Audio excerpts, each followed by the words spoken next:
All right. We're live.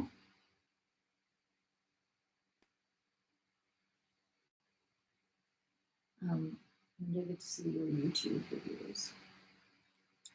Anytime. What? What do you mean anytime? What do you mean? I have 2 so far. Okay. Let me see them. I thought you subscribed.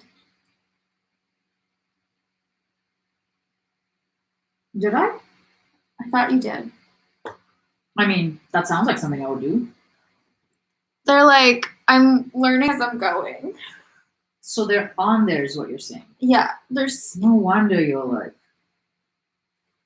No wonder. What? I didn't realize there were any on there. Oh. So I wanted to see...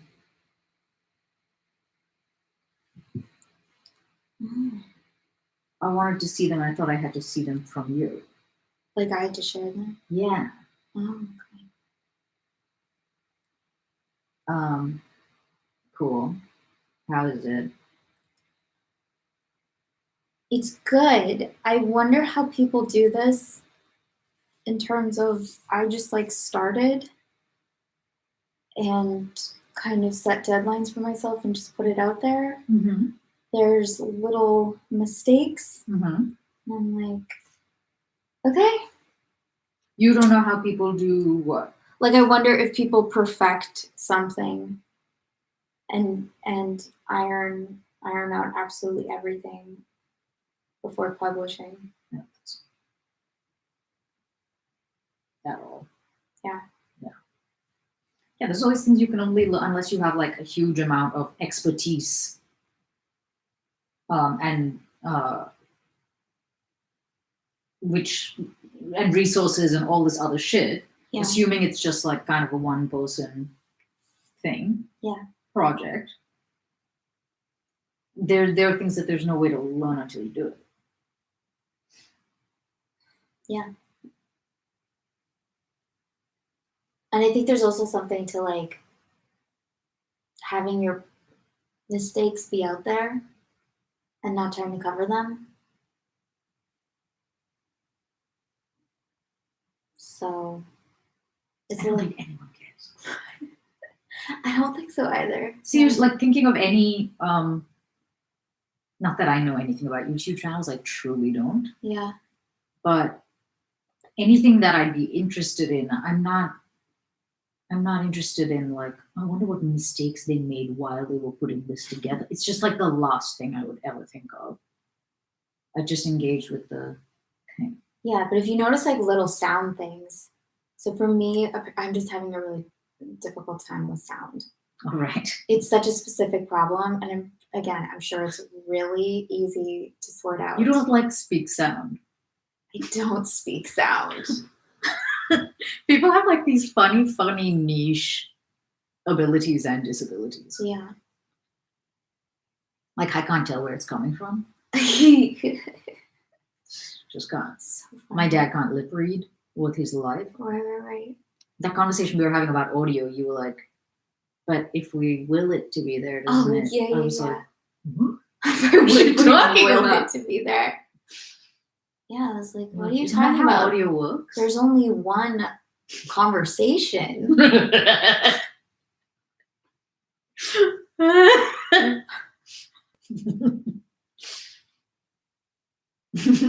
Yeah, I don't get it. So when you cut a clip, this is the problem that I'm having. Okay. You cut a clip, and then there's like a gap, and you stitch it together. Mm-hmm.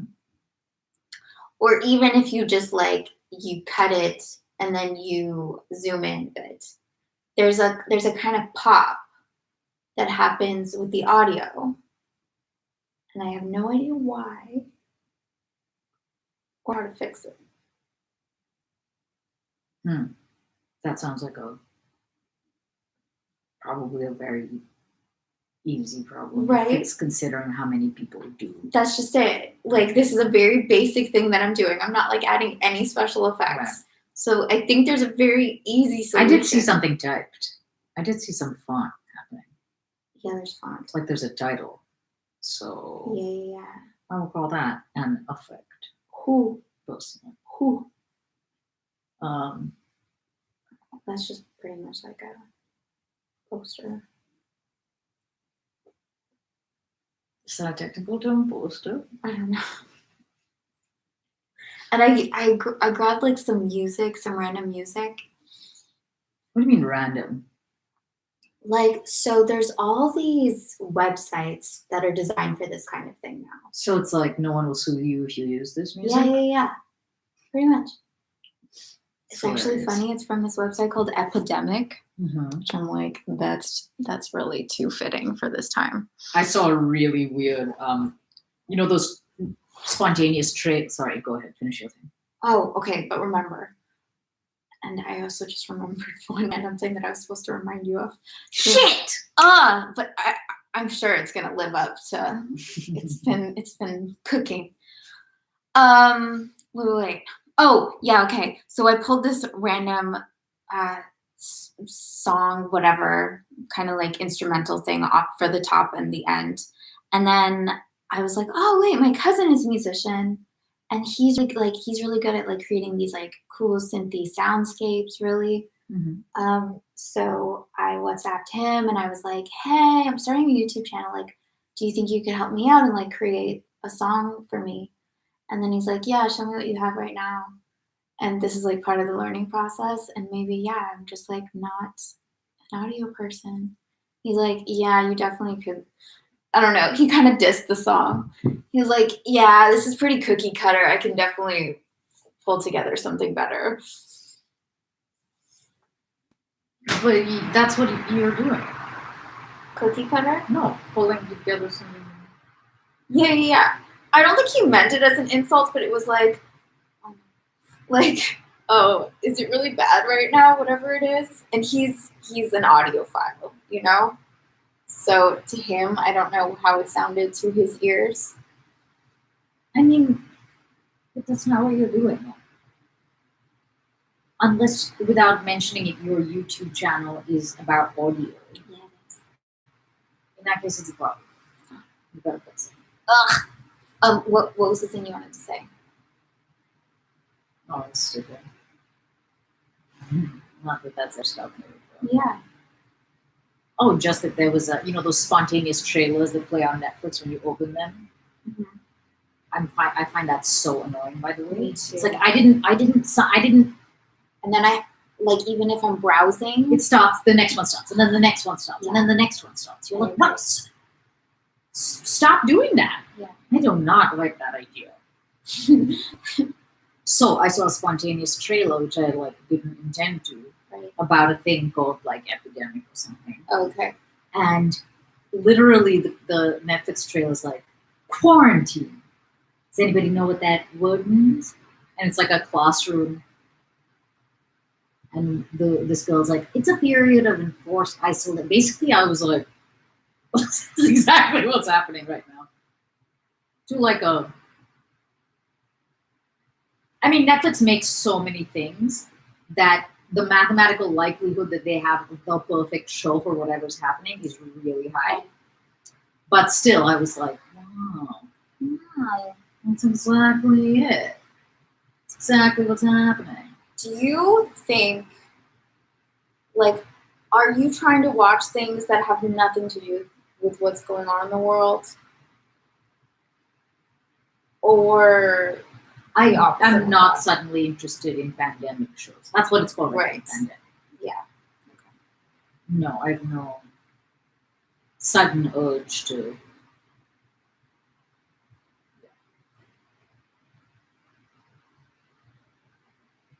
It's kind of weird, in fact. I I wonder what people are you getting out need of that. Yeah. Let's double down on the pandemic. Like, what would this be like if it were more intense and there were music playing? Right. Yeah. I don't really feel the need to turn up the Hollywood on my pandemic experience.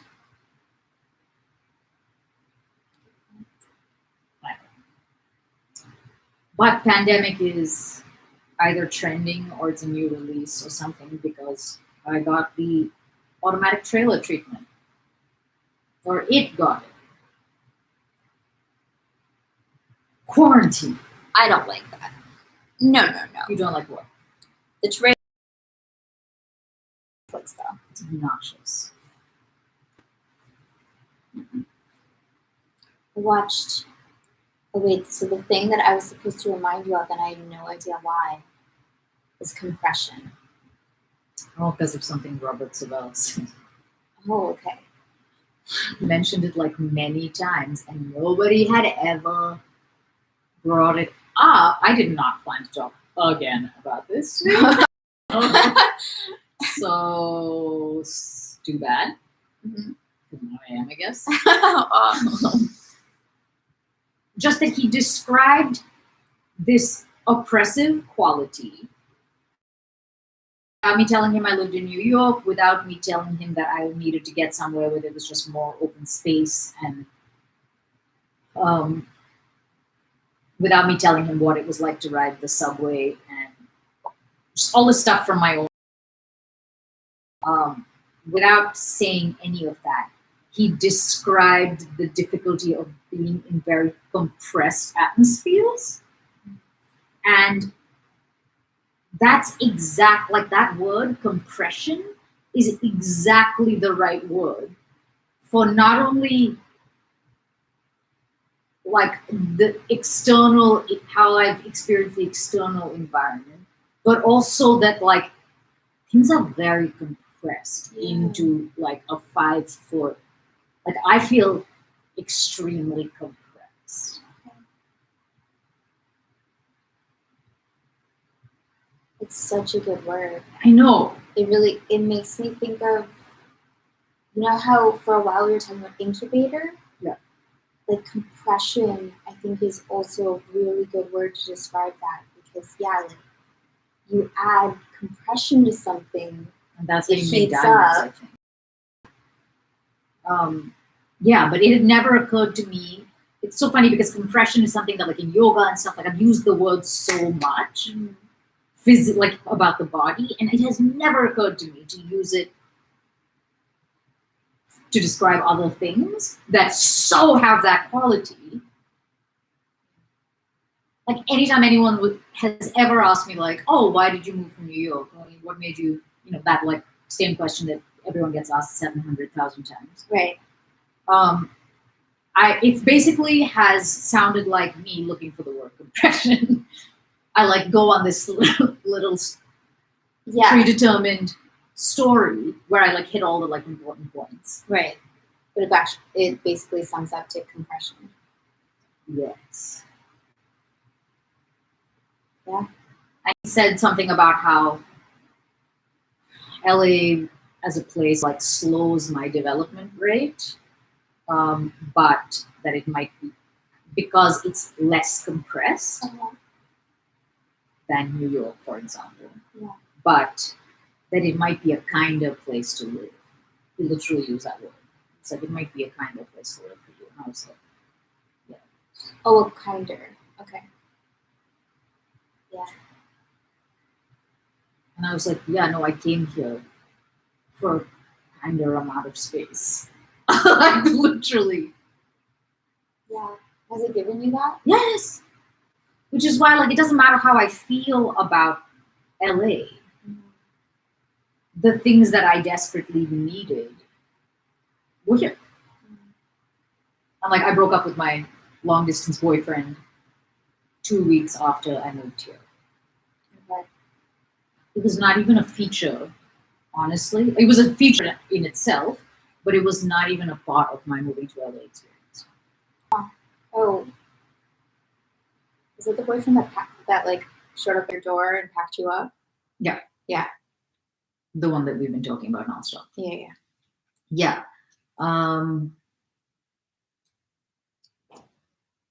It never like I remember somebody was like, "Oh, did you ever think of like leaving?" Yeah. And I was like, "No." Like I associated LA with him a little bit, but it was so had nothing to do with like the reasons that I came here. Yeah. And honestly, it does the like culture, and it's just a more hospitable environment. That's a really good word for that relationship too. Yes. Yeah. Yes. I didn't realize how much I experienced that feeling. He said the word, and I was like, oh, yeah. Mm. That's what that is. Mm. And that's what it feels like being in the subway. It's like everybody's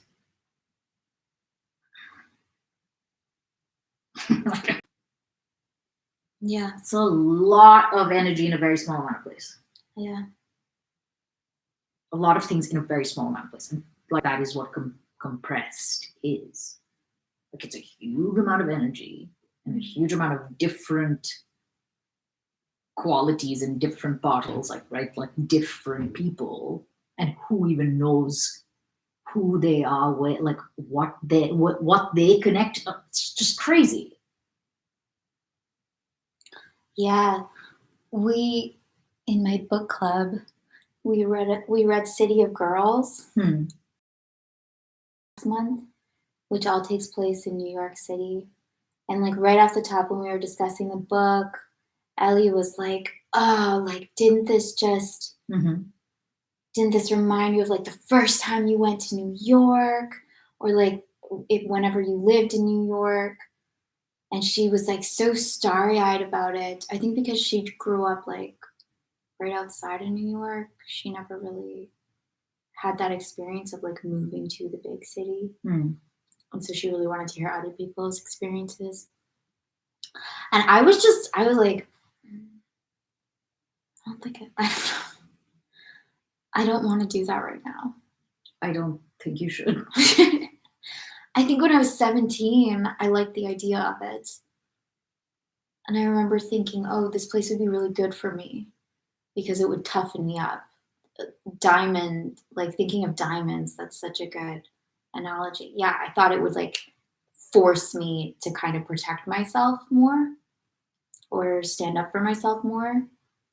And now I'm just, I don't know why. It seems very hard. It's Yeah. It's not only hard, Right. Because it's also like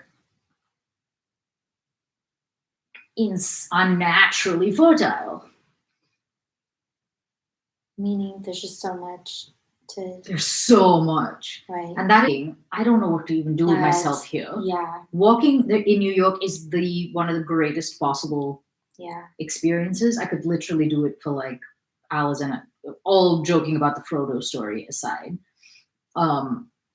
Because that was like a cross borough, totally different thing. That would be different. Walking through Brooklyn. Yeah, it was like walking through like neighborhoods for a long time to get to the tunnel. Or, I mean, not the tunnel, the bridge, whatever. But I think that's for a few reasons. One is that walking is motion. So nothing becomes stagnant. Nothing becomes like stuck or sticky. If something is troubling or unpleasant, like and I don't mean troubling and unpleasant like a homeless person. I mean, if some person's like energy or something that's going on with the people around you is like whatever, it's gone. It's not like subway. Or whatever. It's a very different experience. And the motion and then the amount of stuff that's going by in terms of like every person is their whole own thing, which is obviously true everywhere, but it's just more obvious. So I can do that tirelessly. And that reminds me of all the reasons I moved there in the first place, because it was like, I was like eating it. Yeah. Because there's a lot. Right. But I had desensitized boundaries because I was already like smoking pot or whatever. And then it ended up being drinking and that was all to like attempt to keep things out Yeah. or to not feel as much the things that were violating, but that were like breaching the Yeah. To numb out that invasion. yeah. And at some point that sort of became the stronger experience or the more formative experience. And it made me super isolated and stuff. Like I think I like, yeah, I don't know. All of this to say that like that's just one of the most perfect words. Compression. And he almost said it he almost used it like in that way, and I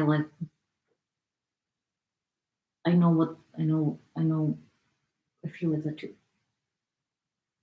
Our existence, like human life Yeah. existence. It feels really Yeah. there's like a lot of things inside. It's really dense. There's like no room for anything inside. Yeah. That's why all these things are like about creating space in the body and stuff. Because like it's so packed. Do you know how much intestines there are in there? Like just the physical stuff. There's no it's like a subway car of like everything and then add to that all the like non-physical aspects of self and whatever and experience. It's a lot going on. I think of compression in the mind. More and more, I think that mental training, like meditation or mindfulness, or like whatever form people come up with, it's gonna be like the fact that everyone just knows they have to work out their bodies now. Like, of course you have to. You have to stay fit. I think like that's starting to happen mentally too. Like, I hope so. yeah, you have to stretch out your mind as well. Of course you do. Otherwise, like it'll, I don't know, it'll make you crazy.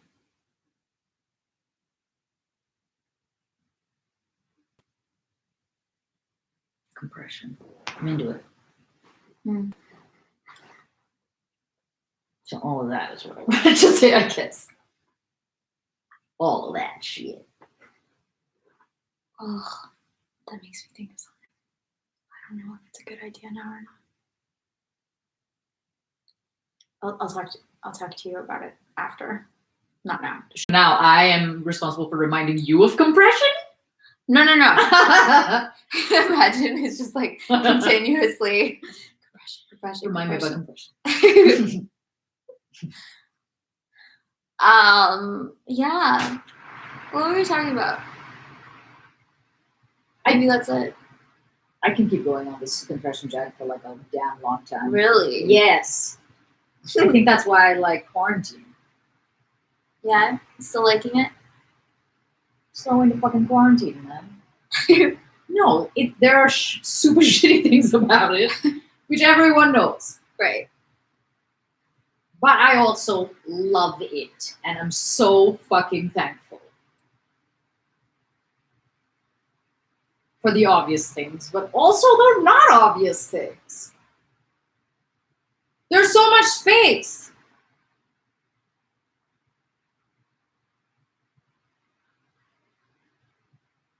Okay.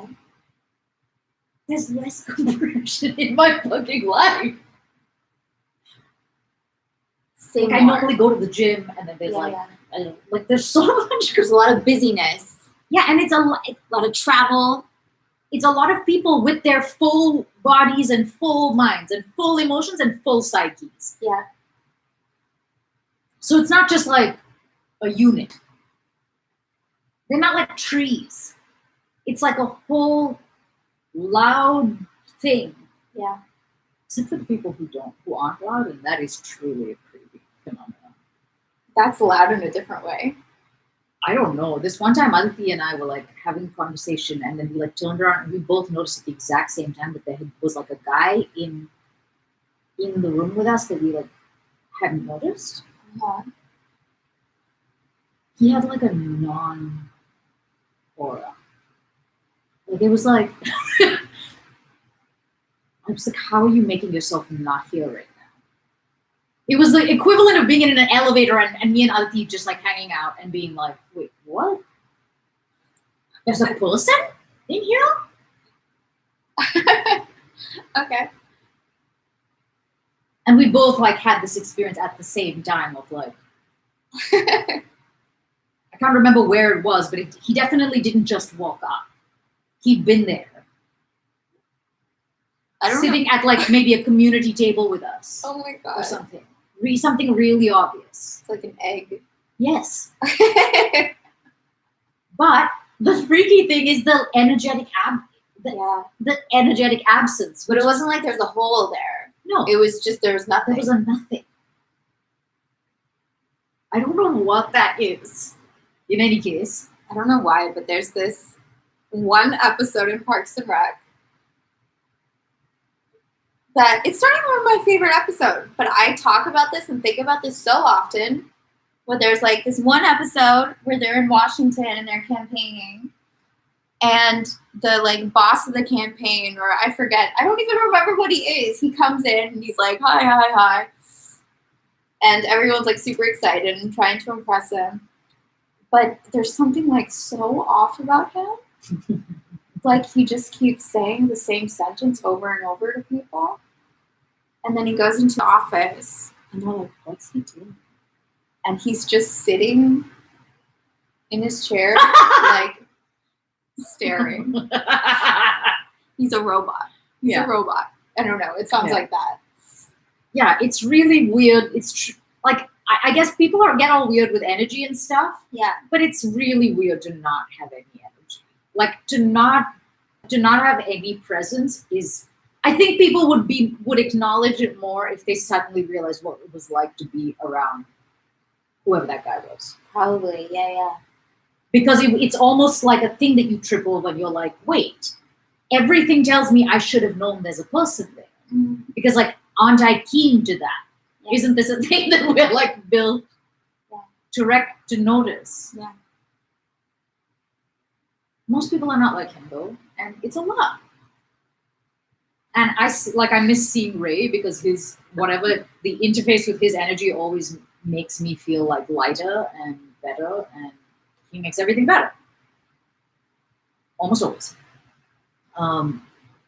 So it's not always a bad thing, but it's just a lot of stuff. You know what this makes me want to do? Because Uh, I feel like I wish you could like do a person tasting. Wait.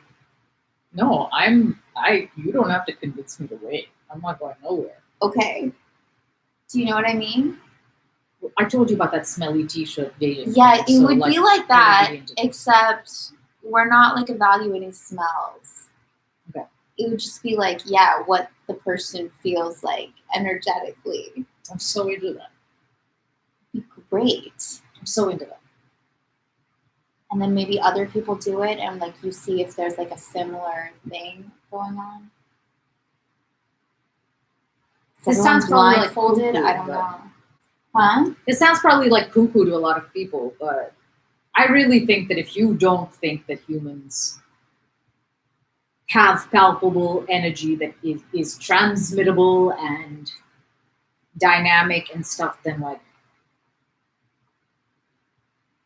I feel like you're on sleep mode.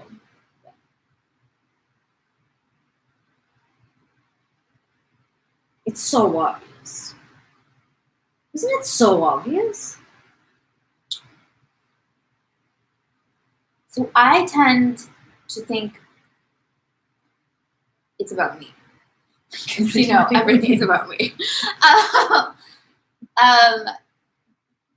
If I like feel scared in the presence of someone, I'll be like, what the fuck's wrong with you? As opposed to probably the appropriate reaction is like, you're getting a vibe about that person, you should probably listen to it. Mhm. So I think I'm like a little bit slow That's mistrust. or behind in that level. Maybe I'm not behind. Maybe I'm just, I'm not listening. Or it sounds like mistrust. You're like, Mhm. I feel a thing. I think it's this rather than this. Yeah. But just this morning, I was thinking, like, oh yeah, all those people I don't like I'm completely fine with it. Hmm. Because they're like, obviously, there's something going on. Not like that there's something wrong with everyone I don't like, but it's just It's just oil and water. it functions like the same way that emotional validation does. Mhm. That session was very like spiritually and energetically validating. Mm-hmm. So I was like, okay, cool. Those are my thoughts and feelings. And it functioned the same way that it does when you validate someone or yourself, which is to be like, cool, okay, I'm good. I'm good with it. I don't like, because I've needled myself about why it is I don't like people. Mm-hmm. You know, like, what is it that all kinds of stuff. Right.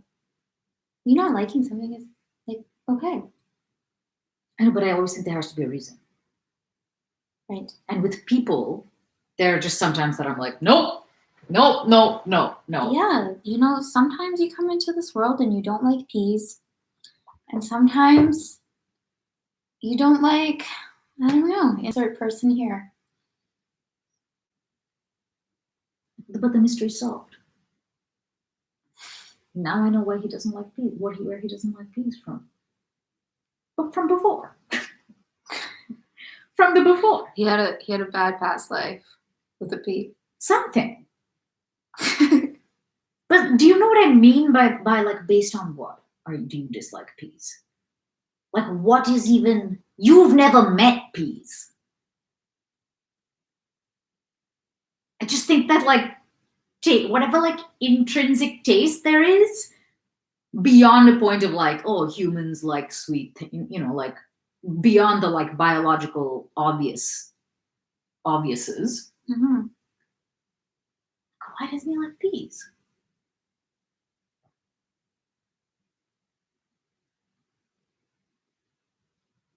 Yeah. What is that based on? Anyway, I feel way better. Now I know about the peas. Peas. He already knows he doesn't like peas. Yeah. Past life stuff it's definitely interesting. It's definitely interesting. I find it to be like a totally inaccessible idea analytically for me.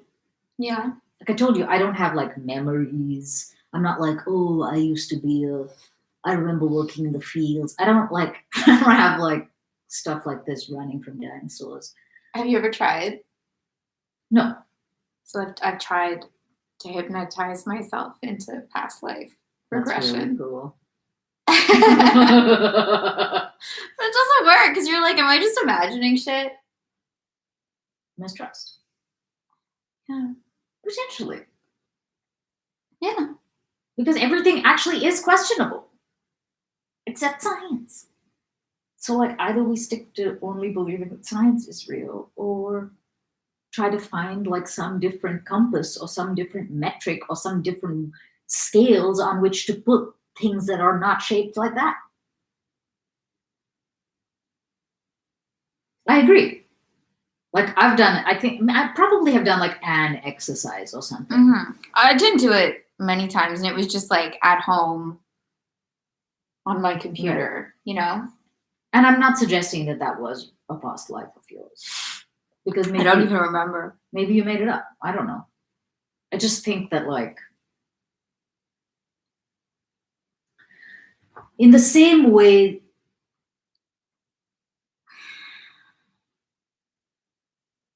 I think this is actually genius. In the same way that you like emotionally validate, I think that there is something to like validating things that occur in a realm that we do not understand. Mm-hmm. So maybe it's not to say that was your past life. It is objectively your past life. That is what happened. You wrote a thing and you accessed your past life. Yeah. But there's got to be some way to like validate, because otherwise you shut everything out until you literally are have a hallucination or see something. Do I sound like a crazy person? No, I'm trying to put it together. You shut everything out.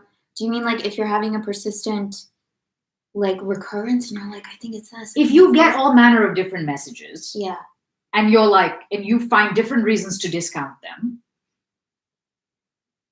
in part because they don't make any sense, then you are likely to shut out anything that resembles instinct as well. And you're shutting the door on any information that might come from a place that we don't know anything about. And I guess I don't think of that as being that freaking far-fetched because of how little we know about everything. Yeah, even being like, oh, that's just my imagination. That there's something missing in that. Where it's like, where did that come from though? Yeah. In the same way of like, why don't you like peas? Like, where did that come from? If like, how is it that you were suddenly thinking about, I don't know, 14th century France? Why did you think of that? And we don't really understand the imagination. We don't understand so much about our minds. Like, yeah, it's a complete, there's so many mysteries literally just right here. Oh, completely. And this stuff always exists. Like gravity exists before Newton. So like, of course there's a bunch of shit that we don't know. I don't think, I get a little frustrated by how far-fetched that seems to be to a lot of people. Because to me, it really is just like extrapolating from what's happened. Which is that we like blunder around and are like, oh, wait a minute. This different continents, like it just keeps happening over and over again. Oh, there's a thing called dark matter. Like it was there before you said that. Right. Yeah. So, and even if we can't know like where an impulse comes from, I think that our inability to explain it rationally cause us to assign a caloric value of 0 to it. Assign a nutritional value of 0. Like it's not a thing. Yeah. Unless you write it and make it into a cute TV show, like unless something else. Right. But information comes to you somehow. Impulses, instincts. I don't know how to describe what I'm talking about, except that it is not emotions, feelings. It's not exclusively a bodily sensation. It's not exclusive, like it's not necessarily any of these things, but it can be linked, I think, to all of them. If we are getting any kind of other information, we have created a way in which to write it off. Yeah, definitely. That's what I mean by the shutting the doors thing.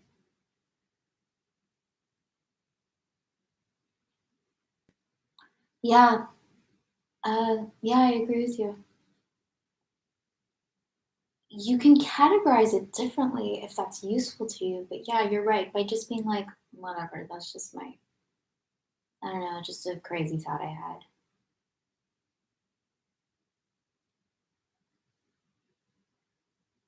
And to a really detrimental level, like, yeah, I used to have that around pretty much everything. To the point where, like, I thought love was fake. I thought love wasn't real. We had made it up. Like, everything was made up. And it's why, like, I think maybe it's gone away. But yeah, I used to think that I was making up everything. And if I was upset, I was making it up. If I was angry, I was making, yeah, just everything was like, that's not real.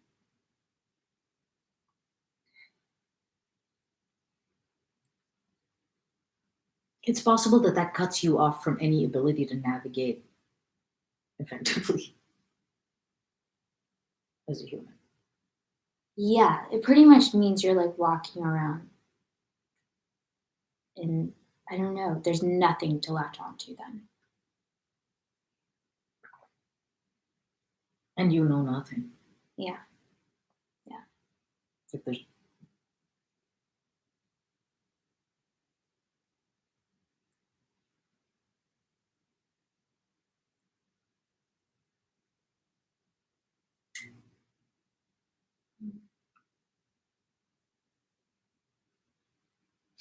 More and more too, I think there needs to be like a better way to navigate people who do have hallucinations. what do you mean a better way to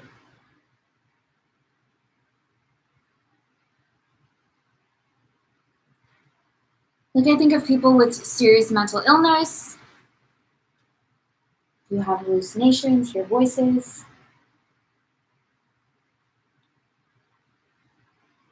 There needs to be a way to validate their experience and not discount it as like something wrong with them.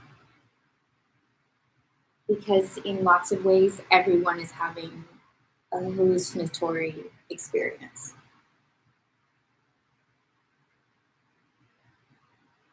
Yeah. And I mean, I guess I don't know personally. I'm going to sound like a flat earther here, but I don't know that the content of people's hallucinations is like wrong Yeah. or unfounded or baseless and that's basically how we, I don't know what who we is, but like that's how they're often treated, which is like, oh, so and so is just responding to a thing that isn't there, that isn't happening. But like, it's not real that someone is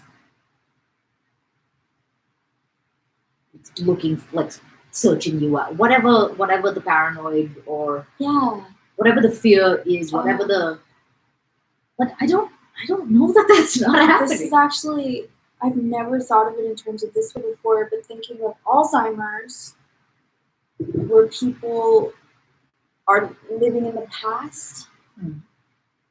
in so many ways, that's not that unlike most people all the time. And they're like talking to their friend, but in so many ways they're actually like talking to their brother because that's who that person is for them. And so the person with Alzheimer's just isn't able to like cover it up in some way, but that might not be that different than what most people are experiencing. I don't know enough about what it feels like to actually experience it yourself. Yeah, I don't know either.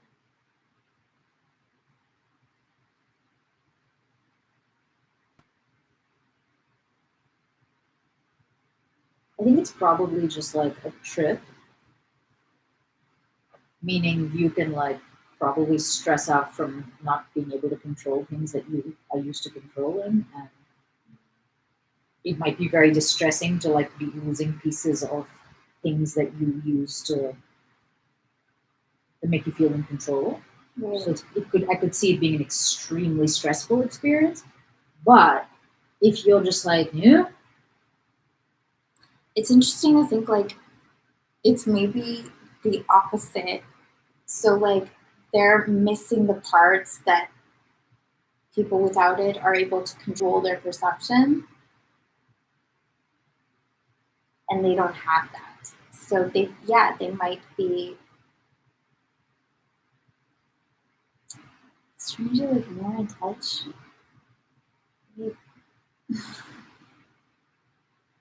with maybe like the nature of reality or the nature of who they are actually.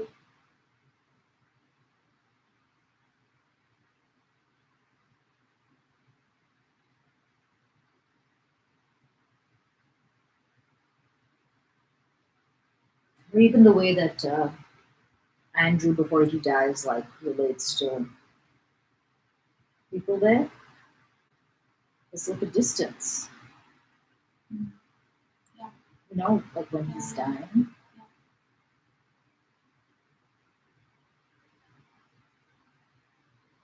that might not be like a broken thing to like grow away from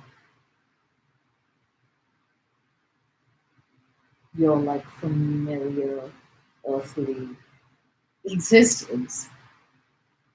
So if you're like forgetting who people are or like what's happening.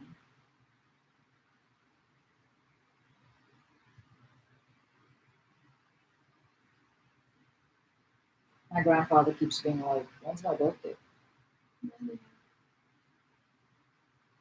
You should just celebrate it again for him. Great. But the next day he was like, "Is it my birthday?"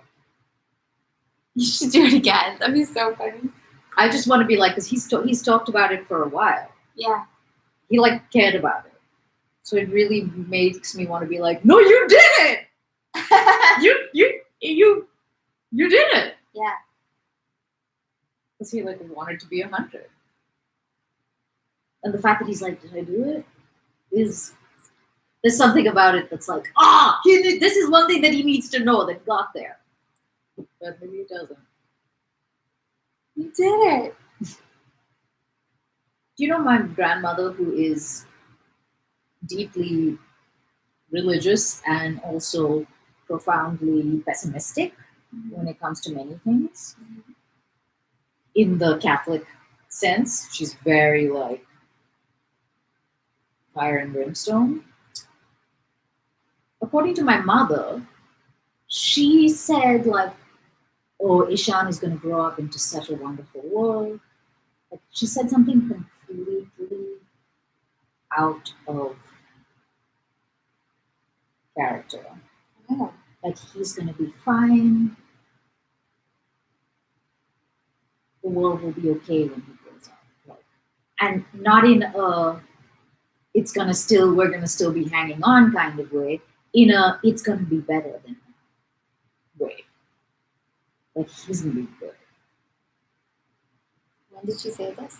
Like, I'm not really sure. My mom only told me in the last couple of days. It's because she watched the stream from yesterday. No. What was in the stream yesterday? You were saying how like if the 2% Yeah. goes over the edge. Yeah. It's looking really good. I don't fucking know. Right. It's just that's a very unlikely stance for her to take. She's her like constant thing is like, oh, everybody abandons old people, and these days like there's just like Satan in the streets. She doesn't say Satan, but she's like, it's all gone. Like the corruption, like the rats have taken over. She's dark. She goes dark, and is consistently dark. In fact, like in conversation with her, my dad or my sister or I like have multiple times been like, what are good things? Right. Like deliberately trying to, and that's the person who said this whole thing about Ishan growing up into like a completely great world. Interesting.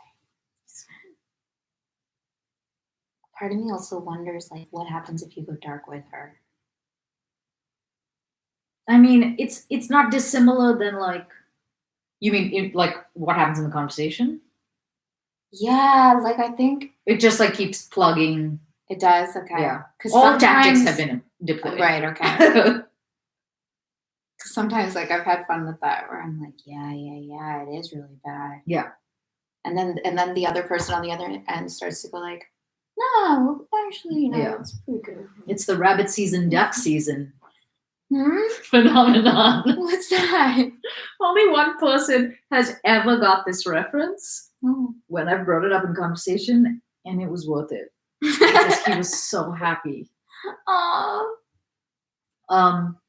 It's from a Warner Brothers thing, like an Elmer Fudd cartoon Mhm. where Bugs Bunny and Daffy Duck are in an stance of antagonizing each other as usual. And there's this moment where I think Elmer Fudd is in the middle, and he's like, "I'm hunting rabbits," and somehow it happens that he's in the middle, and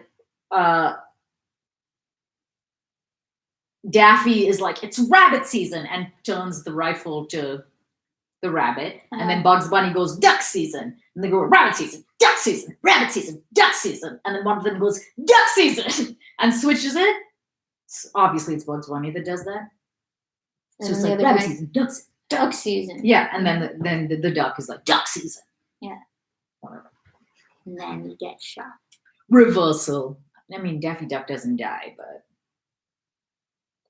reversal. Yeah. Yeah, it's cool. Maybe she's right. Maybe Martha. That's her name, right? Yeah. I wonder what changed her tune. I don't know if it's changed.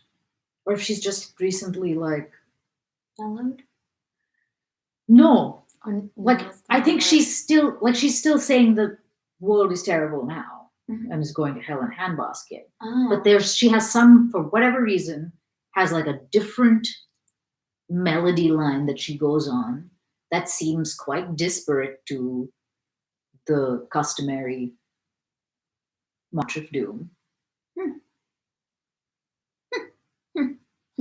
Yeah. Maybe he will.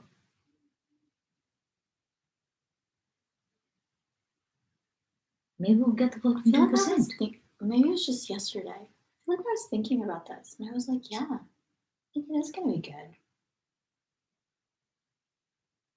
Yeah, maybe we get the 2%. I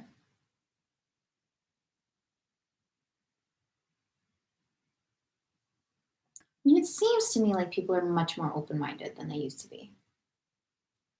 But I do live in Los Angeles. Yeah. You know? Yeah.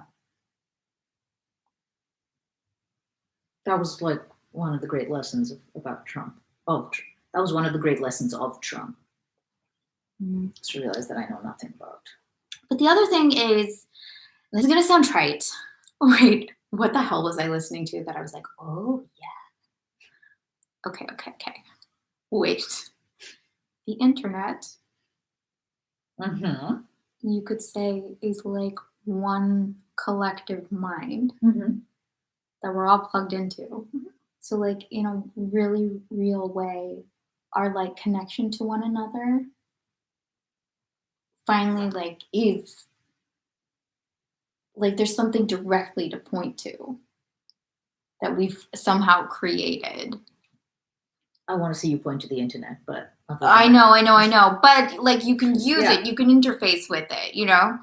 And everyone's experience, everyone's knowledge is on there and continuous like that's what my mother is so into. Right. Yeah. And from that point of view, like, I don't know, that kind of seems inevitable then that we are going to like more and more realize that we're just one big hive. Seems possible. Completely interdependent. Seems possible. That's also the obvious lesson of what's going on right now. Well, exactly, right. So much of what is like staying afloat right now for people that are quarantining is like just through the internet. But I mean, even the virus cutting across countries and cultures and stuff, it makes it extremely obvious that we're one thing and there's actually not a difference. Yeah. But yeah, that seems plausible. Totally. So I don't know. I think maybe we get the fucking 2 or 3%. I think we are. I think we're gonna get it. I think that's a good attitude to have. Also, psychedelics are like super in right now. So hey, if everyone just like has a mushroom trip. But honestly, that might be the thing. Like that's another sign that like people are more open to exploring things like a different reality than whatever is in front of them.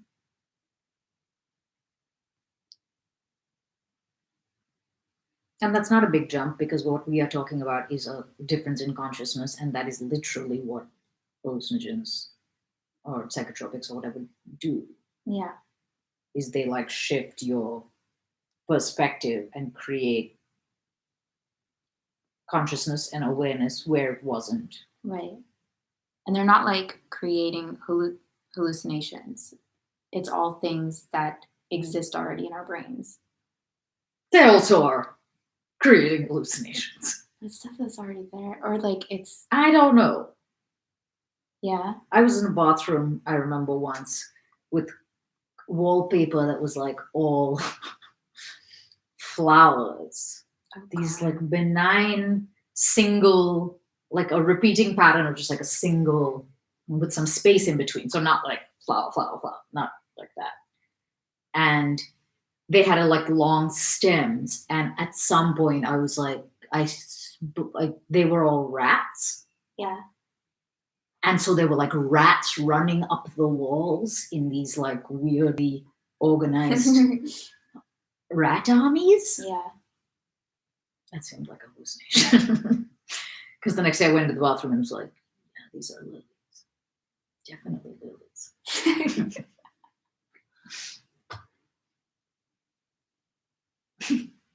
Yeah, I've never had that. What were you on? Mushrooms.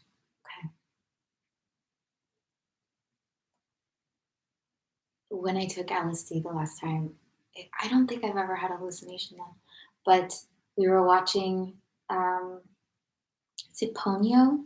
Hmm. I think that's what we were watching. And I was not feeling it and not feeling it and not feeling it. And then we're watching Ponyo and there's like there's a character in that who wears a pinstripe suit. I don't remember if it's a he or a she. I think it's a he.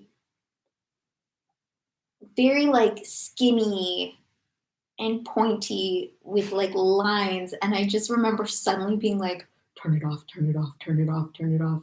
Because it was so, that person Like number was two. so scary to me. It was number two. Number two is that woman from the... Kind of. I was so, everything was just exaggerated. It was so sharp and pointy. So sharp. I couldn't do it.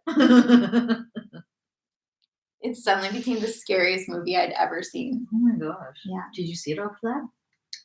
No, I haven't tried to rewatching it. Who's that character in Ponyo? I want to find it now.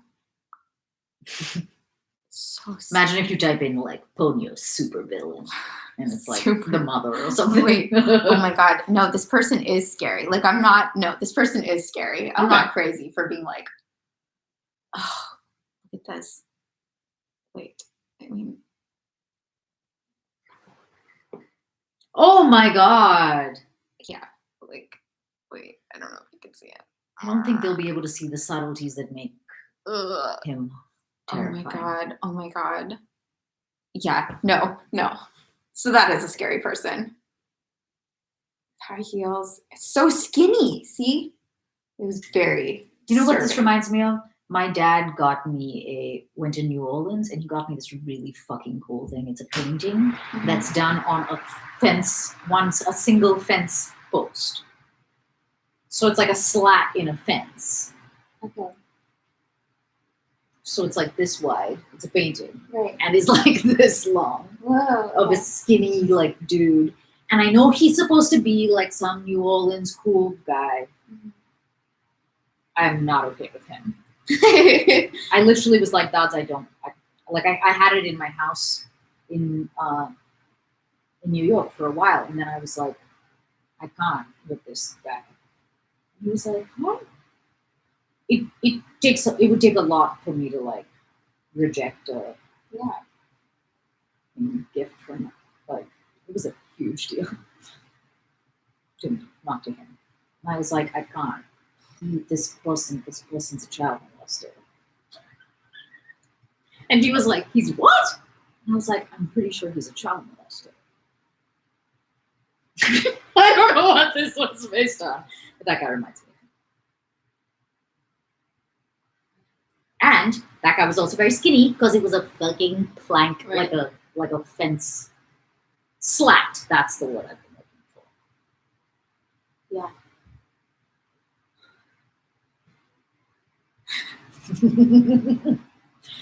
I kind of want to see it now. You don't have it. It's at my dad's house. He Oh. was like, "Oh, okay. I don't dislike him." I was Oh. like, "Cool, great. This is good." Because I don't like have anything against him. I just don't want to live with him. Yeah. You know. Right. And I think it's such a cool idea, and such a cool like everything about it was cool. I was like, if only I didn't hate this. Who this person is, like not the artist, Right. not the style, No. It's the essence of that person.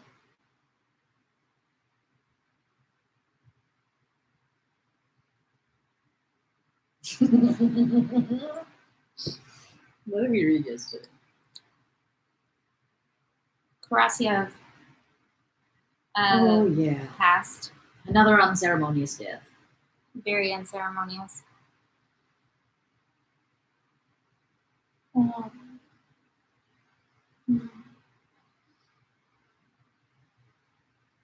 Yeah, They shot him. that was very upsetting. Yeah, Pierre was rescued. they shot him like right before that all happened. And then Pierre was rescued. Pierre was in his own little world too, as that all was happening. And I think he still is. So earlier in the book, I would have felt an alarming dissonance, and the fact that they're on like a death march obviously impacts this. But I would have felt such dissonance between how he was doing and how he seemed to be handling it, and what happened, and then the fact that he bursts into tears and is like weeping and kissing the Russian hussar, who like just the dudes Oh yeah. who come and rescue them. Where Pierre was? Yeah. Okay. He like burst into tears Oh, yeah. and was like they were fully participating in this like emotional break. Yeah. Emotional break. Yeah. I would have thought that was extremely dissonant and confusing storytelling, and it would frustrate the hell out of me. It would have. It would Yeah, early in the book. have now. Completely. Yeah, this is part of my like I'm genuinely really curious what the book is if I'm different with it. Like I don't have any it takes what it takes, right? Like that's how long it took. 60% is how long it took for me to be like, oh, okay, I think I'm getting the hang of whatever's happening. Yeah. So I don't have a problem with that. I'm just now very curious what happened that whole other time. I think you're also like, you said something yesterday that I think is really I think you're really onto something. I don't know what the right word is for that. The length of the book allows for a kind of specificity through generality. Do you know what I mean? So like he's kind of pulling one over on us in that he is telling a story. He is placing things in a certain event and showing some things and not showing others. It's not lifelike. Like it's still a novel. It's still fiction. But because of like the size of it gets to be more like amorphous as opposed to like a movie or something like that.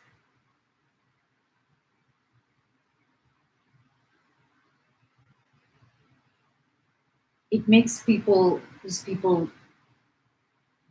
not be functional. Yeah. And Yeah. it makes the storytelling non-functional.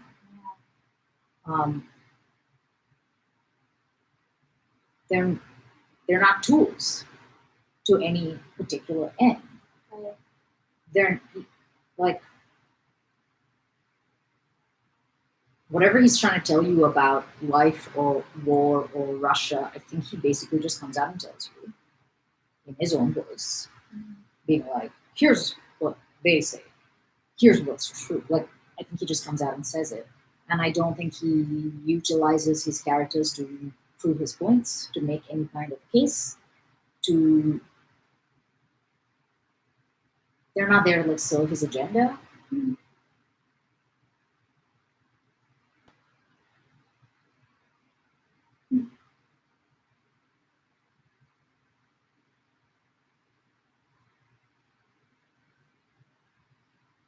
There's nothing convenient about them.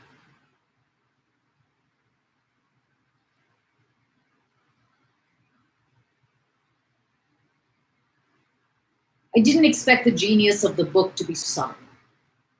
I thought it would be very, whatever was good about it, I thought would be very overt. Yeah. I also thought it would be like pretty linear. We kind of talked about this already once, but I feel like this is like a non. Like I'm curious what really right-brained. I don't know. I can never remember which brain is which. But really rational, logical, analytical people. I think it's left brain. I think it's the opposite of what you think. Maybe. Sure. And then next time I'll think something Yeah, different, yeah, and yeah. then it'll be the opposite of that, probably. But those people, Mhm. the science people, Yeah. I thought this book was theirs. Yeah, me too. And it's actually, I don't think, an intellectual's book at all. No, I think it easily goes into that category though, because you think it's like old and academic and Yeah. whatever. Yeah.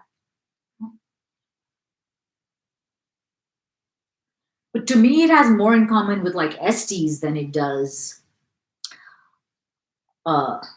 some like really well crafted, well oiled Maserati of a book. Not to say that Estes is not crafted like a Maserati. Mm-hmm. Yeah, I thought much more of it would hang on like patriarchal values. For some reason, that goes in with it too for me. Totally, me too. Yeah. And I didn't think it would make a case for war, but I thought it might.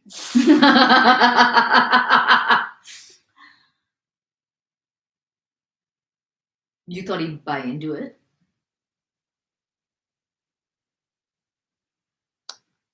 I didn't think war would be so commonplace in a strange way.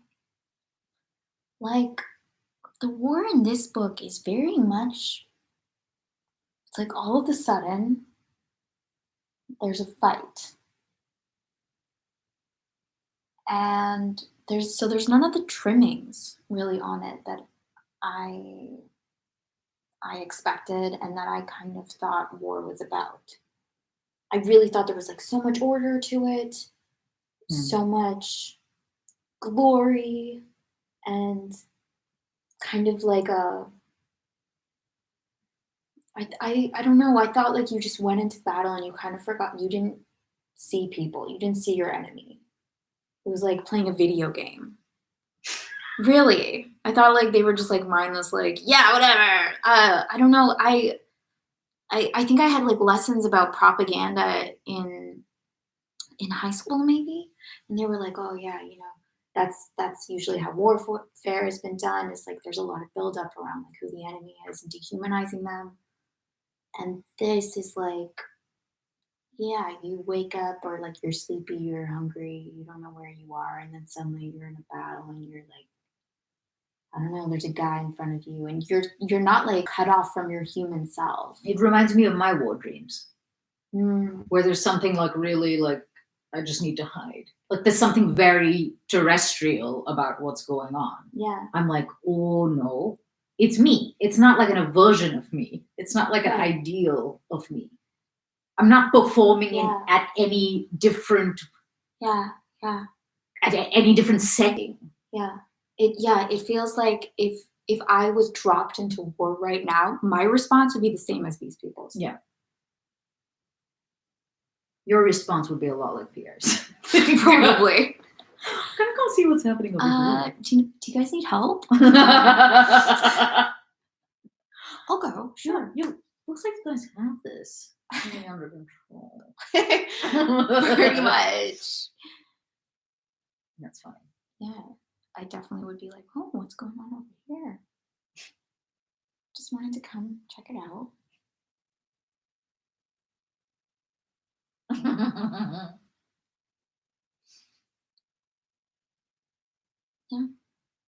Yeah, it's like in many ways very opposite from what I thought it was gonna be. Mm. That's always thrilling, man. I love being like just wildly off. Yeah, isn't it great? Ah, it's like a ice bath right to the brain. Yeah, you get out and you're like, all right. Yeah. It's like a psychedelic trip.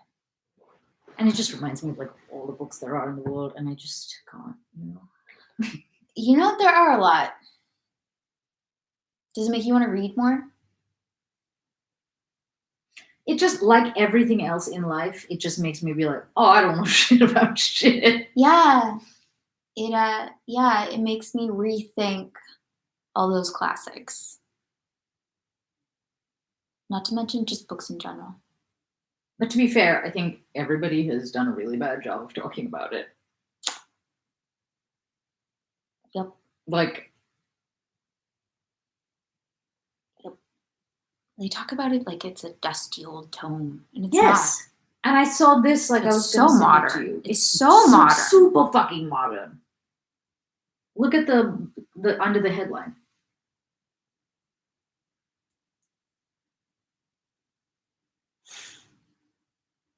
But it's not an easy time. It says quarantine may be a golden opportunity to finally read War and Peace, but it's not an easy time for the book industry. For the book industry. I don't know why it's not an easy time. I didn't read the article. Yeah. I didn't get past the Interesting. That's crazy. name drop in the War and Peace. You're in the right place, guys. You know, I like respond to it now the way that I would respond to seeing my name somewhere. Like it's part of you. No, like your eye. You know how your eye like is familiar. Yeah. My eyes has become very my eye brain connections has like made it a member of my family. Do you know what I mean? So like if I saw Ishan's name somewhere, I'd go like right there. Yeah. And now I like see it and I'm like, oh. I mean, you have spent a lot of time with it. Yeah. A lot of time. Yeah. I wonder, we should count up the hours at some point. I mean, it'll be very easy to, no, it won't. Maybe. But when people are like, how long is it going to take you to read? I was like, well, I can tell you what it says on Audible. Yeah. I think it shows the hours. Okay. On Audible? I've been drinking too much water. What do you think? What shows the hours? I think it might show how many hours of content for video stuff in one huge swoop. You mean she's gone into the bathroom? I never see that as a reason to stop a conversation, but I think it is something that sophisticated adults do. People with boundaries do. The refined do.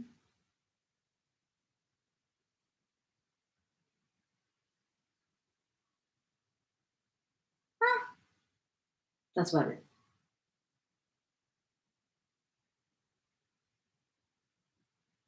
I secretly think Janessa wanted to just like bum around and waste a bit more time because we were about to get to the reading too soon.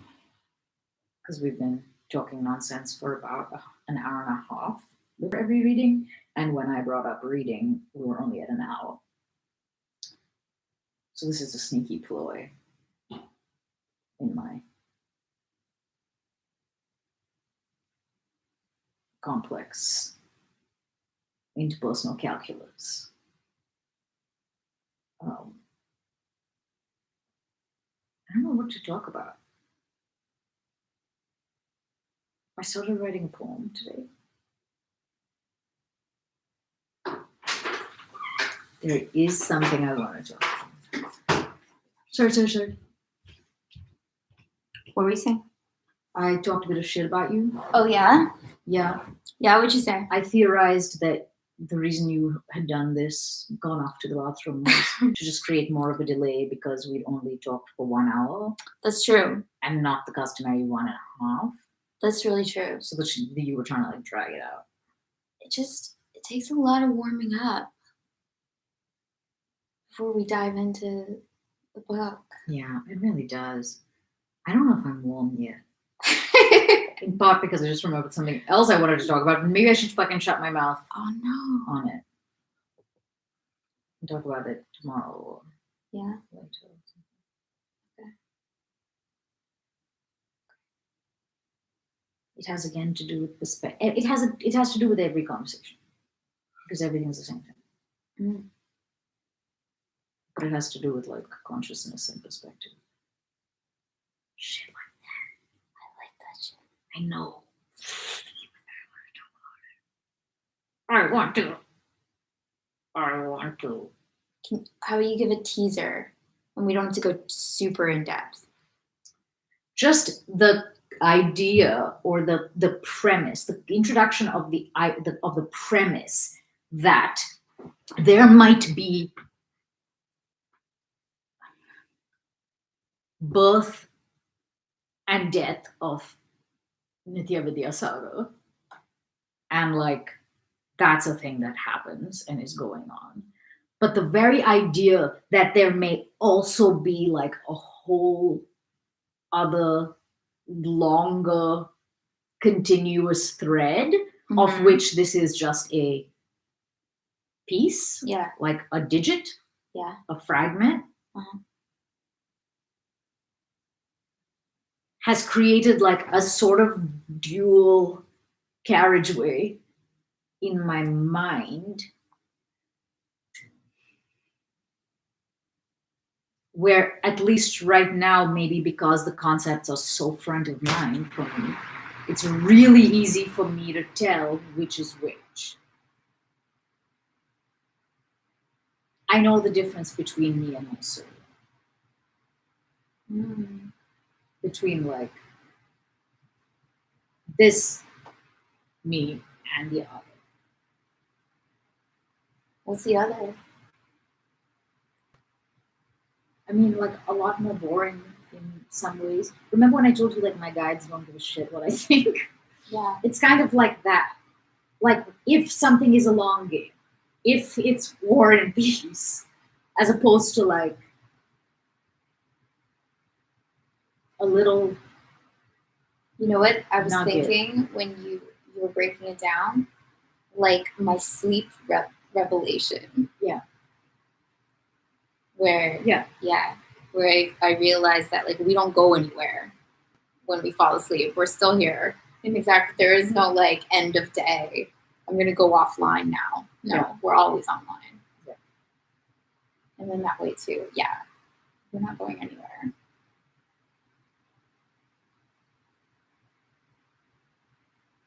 I actually feel some level of disengagement with the things that I have thought that my whole life is about.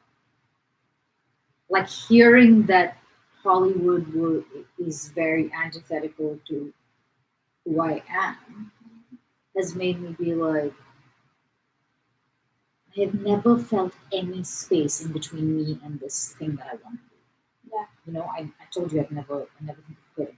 Yeah. Really, it's not like a.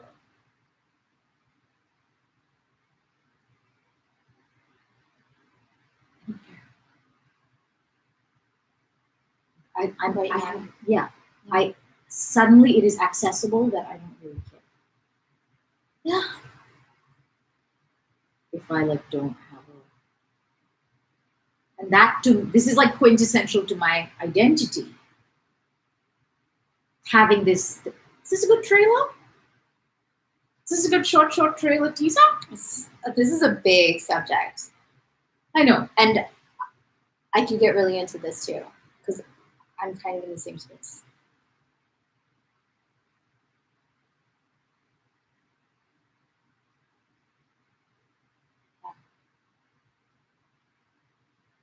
Does it feel good? Maybe that's the wrong It feels word. like there's more space. It feels less Yeah. compressed. Right. It feels like there's just like much more space. And you're seeing like that your life is so much. It's so much more meaningful than this one little thing. Also, like I told you, I joked around a lot about this yesterday, but I've never taken seriously any idea of purpose beyond. Like I take values and ethics very seriously. I obviously take my like creative endeavors and like what I want to be doing and making and becoming. Like I take that stuff. It's not that I don't take things seriously, but it's almost like there's this whole other goal that I forgot I had. And that just happens to be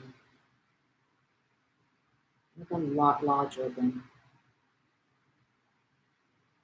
suddenly everything I wanted seems small.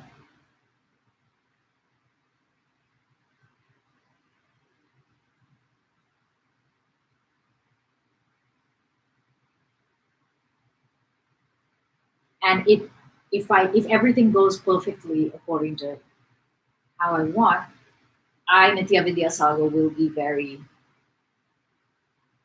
happy and it'll be like nice one.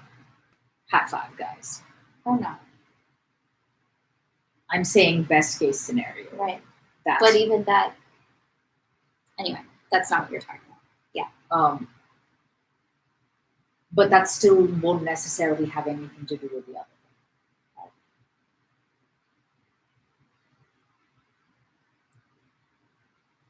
Realizing that I needed to do yoga, like something had to happen there, is I think like this realization like beginning to be there.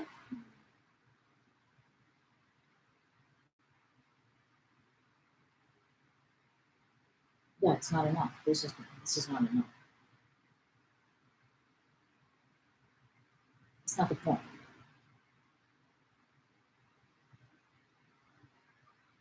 Yeah, it's a career. It's not the and I thought that like and I do find fulfillment in it. And I thought that like being fulfilled was what it was all about or something. I thought that's what it was all about.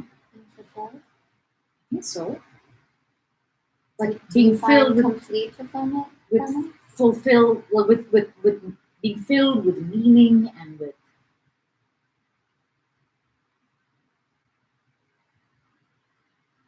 I do feel fulfilled from it. But that's just like small m me. It's not like capital M me. Yeah.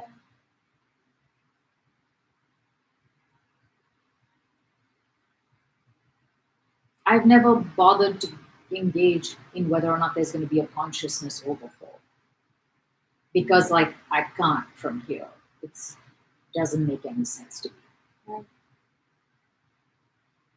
I just will do what I do, make the choices as best as I can. That, but that whole thing is like nothing to do. Yeah, and that's a distraction. No, I mean like the No. I mean, like, from that point of view, if you're like focused on your career, entertaining those thoughts, like, no, you can't handle that. You need to be in this little world. And now you stepped outside of that.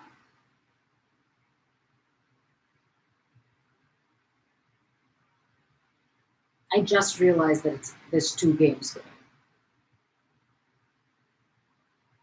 There's like a short game and there's like a long game.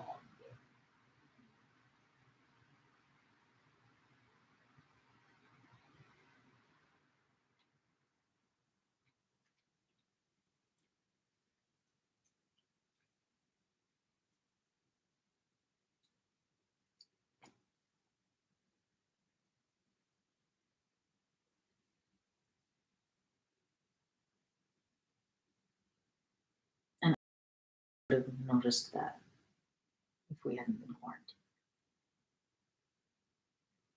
I mean, if something would have happened, else would have happened, or something, I'm not saying like. But the space and the quiet and the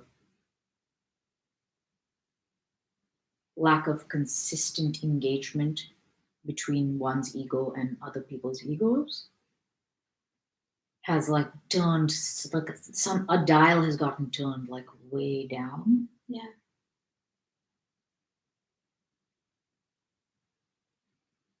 And I like can hear a thing that I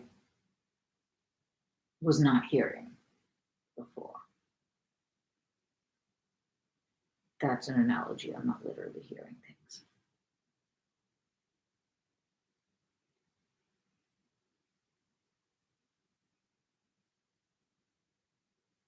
So,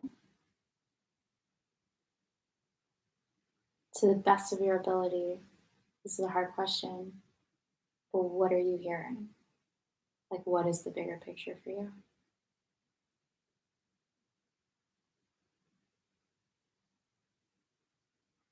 Whatever I want it to be.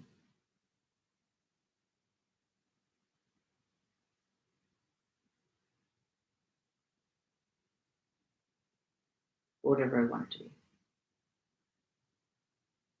Remember how I said yesterday that I never felt like I had a purpose, and you were like, yeah, you did. It's again a perspective shift, because I used to be sitting from sitting over here, looking out of these eyes, I'd be like, yeah, I think there's a purpose. I think I'm somewhere there's a purpose out there somewhere in the dark. Yeah, okay. And now I feel like I'm like that there's an available seat in a different spot that's not, and so everything looks different. Right.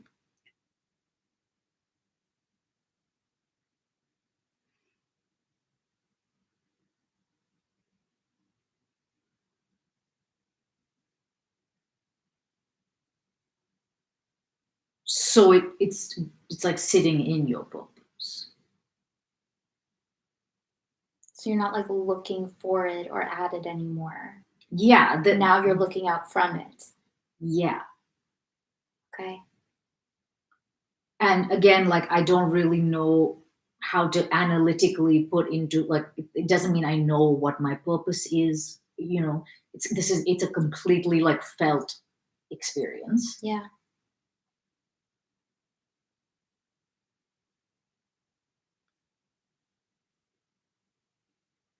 But it's like the side streets versus the highway.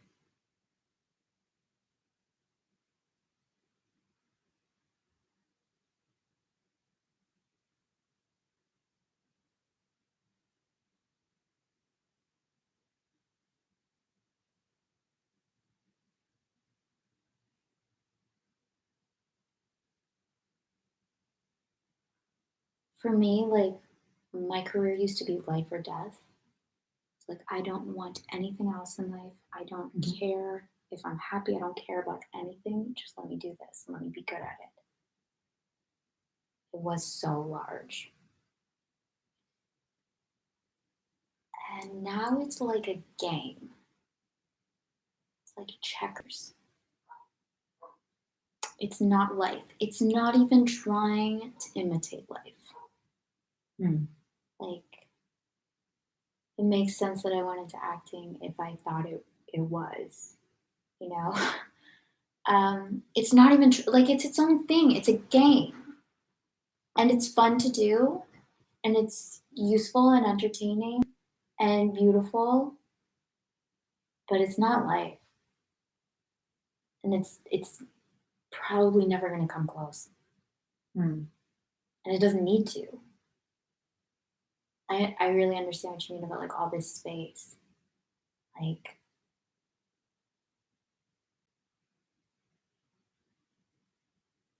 yeah, life is so much bigger than it. And so deep and so profound. And it's like always there on the surface if you choose to look at it.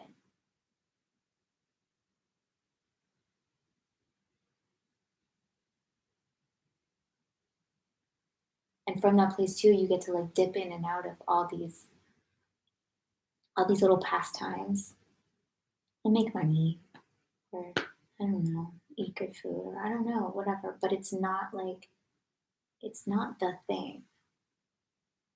It's inside of it.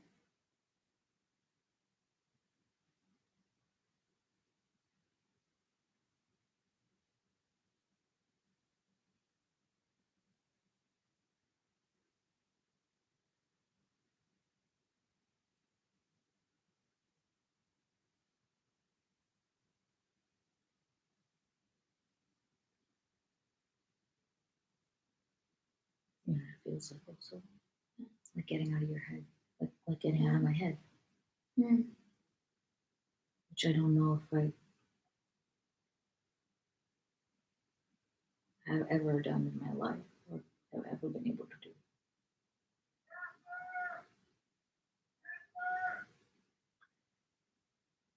I'm not supposed to be hanging out with people, Jason.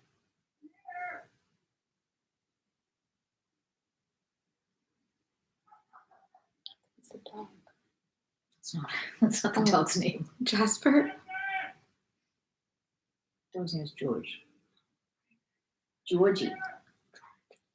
Maybe Jasper is someone else's dog. I don't know. So, okay, wait. So it feels like getting out of your head?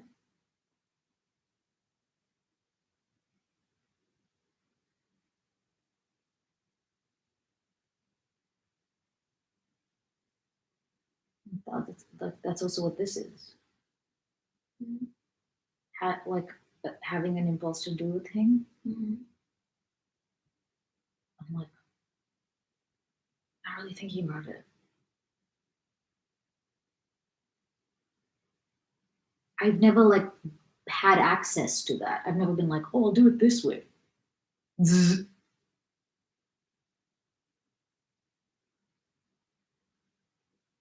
I'll just turn thinking off. Right.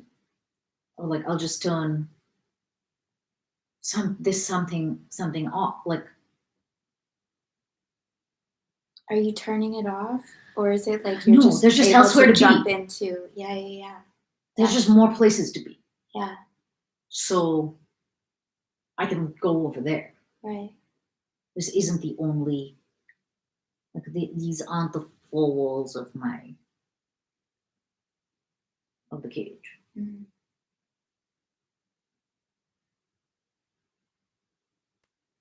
So this means also that like that weird boyfriend was right. Why do I have to understand everything?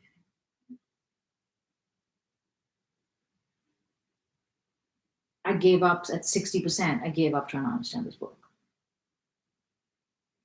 I don't give up trying to understand almost anything. Like it just makes me want to know more. But it's all like that channel is all very like, it's very analytical. Yeah. It's very like brain focused.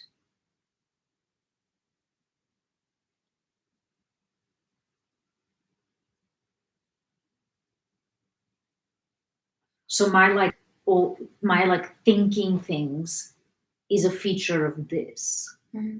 It's not necessarily a feature of.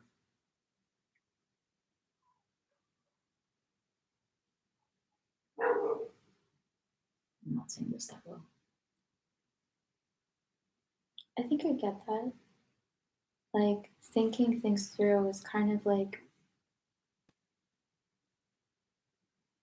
it's something you plug into. It's something like you've always done and you're familiar with, and it goes in with like that little life, because that's like what's required for that little life.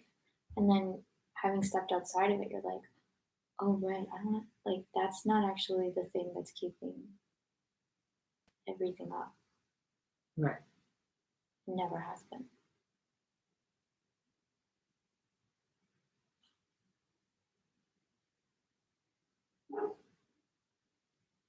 I think I like really have overvalued intelligence my whole life, analytical intelligence. Mm. I love it. I love smart people. Yeah.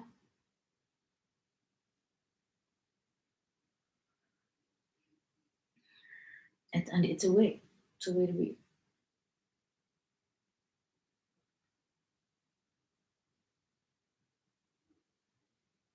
That's a good way to put it. People get very good at being smart. Yeah. And they practice it. I'm really good at it. Yeah.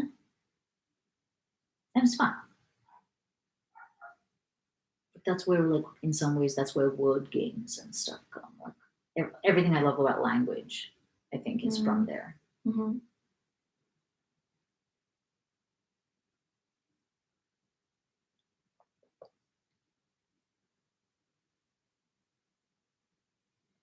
And I think it also really is like cousins, sisters with control.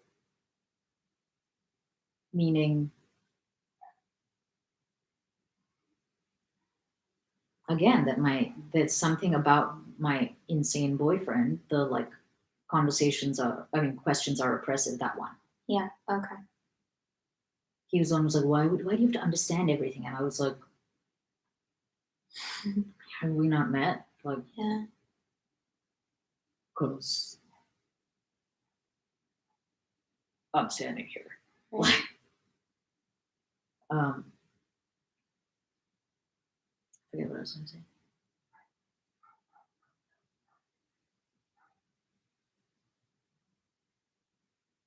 Control.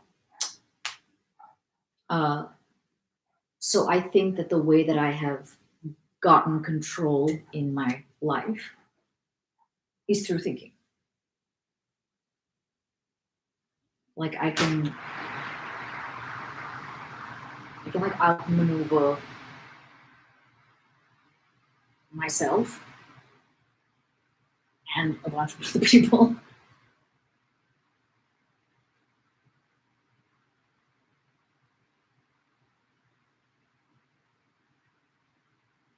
But it does necessitate or breed or something else that I haven't figured out yet, control.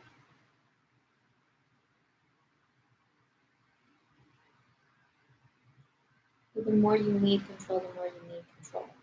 Because whatever position you gain through it, you're going to need more of it to keep it.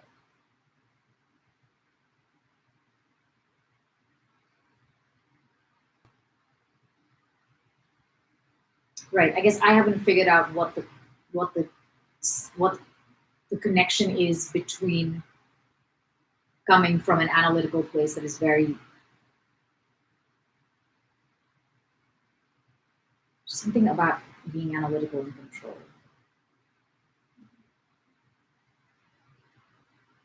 Like what the link is actually. Yeah, I don't You know what the haven't link figured that is, but It sounds like you know it intangibly. You just don't Yeah. have words Yeah, for that's it. but this I tried I let go of trying to process, trying to like masticate War and Peace with my brain. Really. I like stopped chewing and was like, where are we? What's happening? I'm just like I see, and the way I do it makes it seem like I'm like dead or not present, when that's actually not it. But the thing that also loosened up when I stopped chewing is any like impulse to control.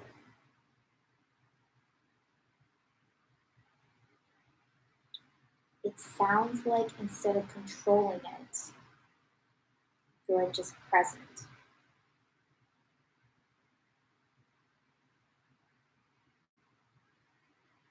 So it's not that you're glazed over or sitting back. You're like with it. But you don't need to harness it. You don't need to like be bigger than it in any way. Looking down on it, you know?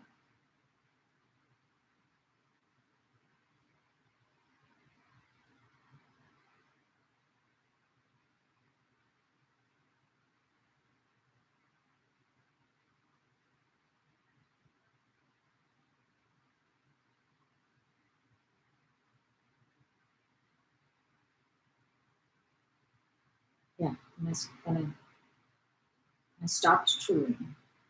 I stopped wanting to control,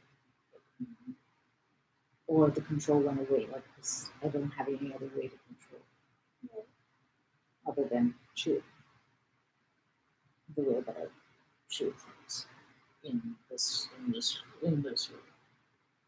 Okay. So like That's why I also lead with this. for you I then. remember my military. Oh yeah. Yeah, it's because I like to lead with my brain. If you're not chewing, love that. Like what's your experience of being with it? What are you doing? Are you doing anything? No. It feels more like sitting in a tub, not a tub that you wish you didn't. Like a good the kind of tub that you think you're gonna be in when you take a bath. That you just filled in the first minute. Yeah. You're like, yeah. Right before it becomes like.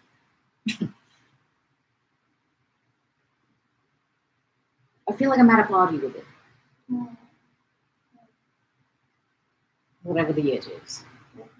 Like I feel like I went to a cocktail party with One Piece, and we're like both here, That's so great. which is funny because there's like a lot of fucking parties in the book. There are. Yeah, that's a really good way of putting it. But I'm not like doing anything to it other than being like, so where do you work? Or like, Yeah, you're not like defending yourself or trying to get it right. just like everyone's just hanging out and having a drink. Yeah. That's what it feels. It's like a really good conversation with a really old friend. When you talk for like 4 hours.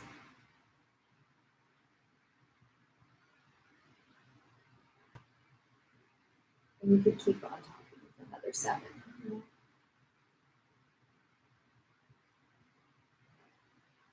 Yeah, the only thing that doesn't come into that analogy is the like newness dimension. Yeah. And because we're reading something that we never read before, there is this like there's an intake, a live intake happening. And the way that I intake has become really obvious by having selected this book, which I selected, and not at all with this body part.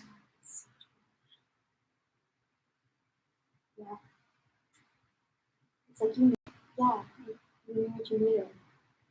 Yeah, and I was like dead sure. I mean, I was dead sure about it. I'm not the kind of person that like just does things. I chew over things for a really long time.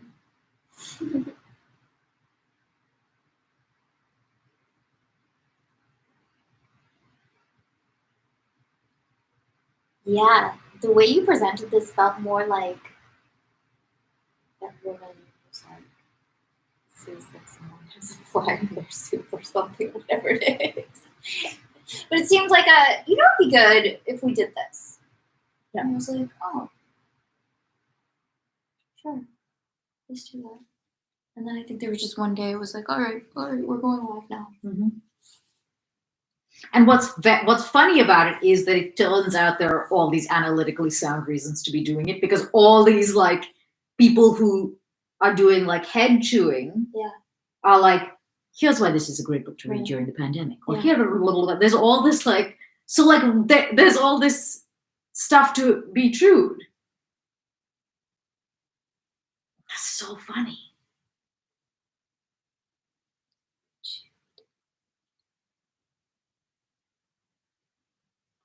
Yeah.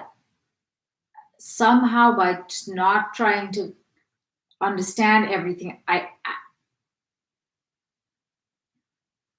I feel more strongly that I know what I'm doing than ever before.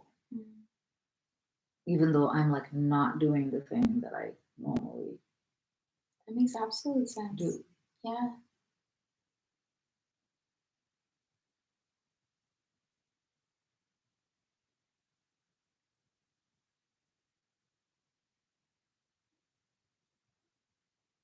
It's also like realizing you have other tools. Realizing you have other tools. That it's just there, right? What's it? Whatever you need to like be with the book, you have it. Yeah.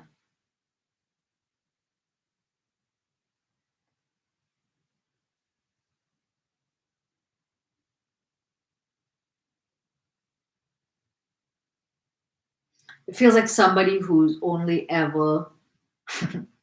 I'm really big into analogies. I never realized how much. Yeah. I'm obsessed with analogy. Okay. You should know this because I direct them at you 24/7. I mean, I guess I think in those pools as well. There you go. Yeah. Alright. But you're really facile with them. It's I was like at some point in this piece of writing work that I'm doing, I was like, I have to get off the analogy. Actually talk about what we're talking about, right? Analogy is everything. No, analogy is everything. Like that's what has anyone get anything. It's like somebody who has only ever consumed fruits and vegetables in juice form. And you're like, oh yeah, this is what you do. You put it into the thing, and then the things go around, and it presses the stuff down, and then you get this out, and like it's beautiful, and it's delicious, and it is. It's wonderful. But it's like realizing you can eat it before you put it, without putting it in anything. Right. It's like edible before that. Oh, and like you can digest it. Yeah, it's edible. Yeah, you're like, oh, I have teeth. And now look, it has all this texture that it didn't have before. Yeah. Which is like, I'm kind of inverting the chewing analogy, but still. Yeah. That's a bit confusing.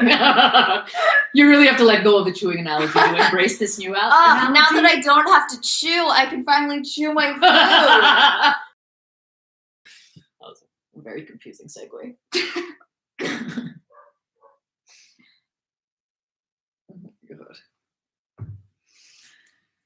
Okay, that was so much talking. I apologize if it was. No, it was good. I don't know. Hopefully, it was not boring.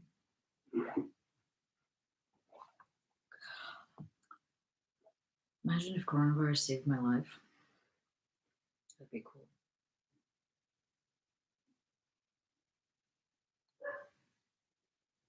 I think it did. Yeah, maybe. Maybe. Aren't you just like, this? I better not lose this. I thought about that. Yeah. Like, I better not be going through some like weird withdrawal period. Yeah. I'm like, am I just, because like you, I also am capable of that. Mm-hmm. Mm-hmm. And that's why I said, like, maybe it's seeming this way because the stuff is very front of mind. And but the trick is to remember to do it, because like meditation works, but it doesn't work if you stop doing it. Like you have to actually do the thing.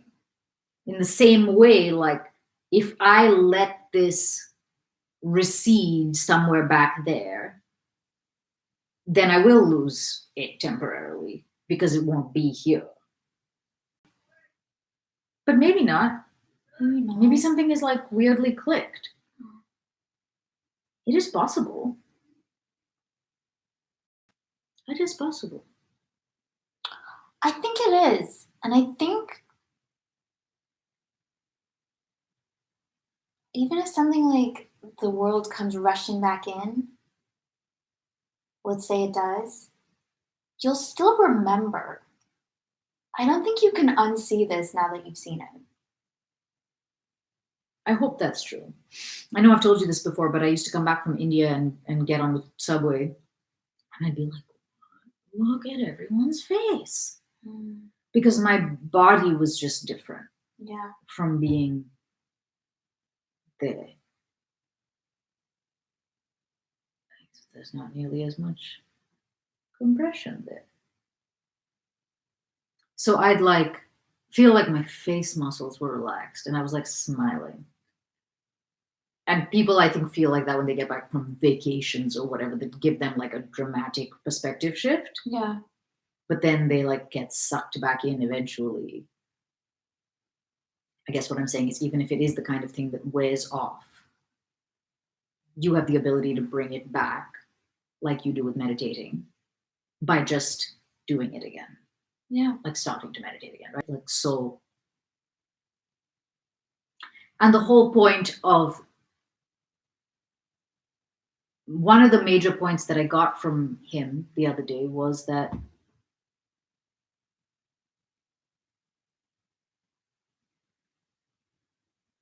I know what I'm doing. That actually I know what I'm doing. And it might not be what I thought I was doing, but like I actually know what I'm doing. So I wonder whether I'm done with self-doubt. Maybe not. There's a joke in there somewhere. Yeah. You know? There Yeah. is. I wonder if I I'm tried to do done. it, but without undermining the point. Yeah.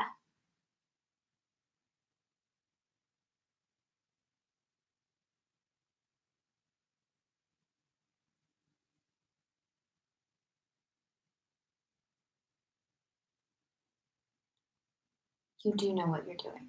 And know is a tricky word, but like obviously because you're doing it. Like whatever you're doing it Mhm. for a reason. And I think it can be quite difficult to trust that a lot of times. Mhm. It also reminds me, another thing that I feel like it connects to. I think it's my higher power. What? I think I've like located a higher power. Okay. Like I've thought so many times, like if you don't believe in God, and you're not really like, what is this? Like what I've thought, if I did join AA, what would what would my higher power be? Yeah. I've thought about this like a decent amount. Mm-hmm.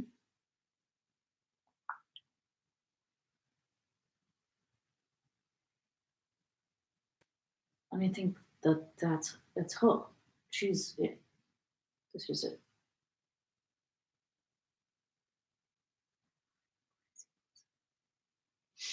Um,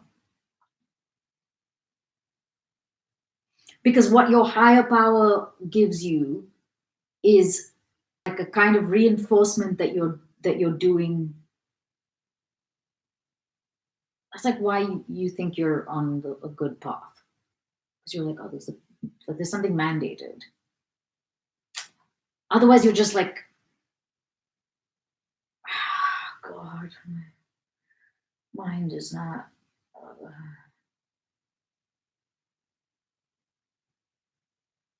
There's something analogous to like you've talked to me a lot about inner child, and then at some point you have to be the parent. Yeah. There's something analogous to that. Yes. Like it's her. Like that there's something, you've been kind of like playing the game of the child Mhm. for maybe a long time. And you're like, oh wait, but actually like And that's what the hats thing was for me. mhm. Like realizing I could be coming from elsewhere. Yeah. Like that I could actually pick up and do elsewhere. Like do a different thing. Right. Be it in a different place. This is like that on a This is like, no, it's not a Slightly different larger. hat. scale.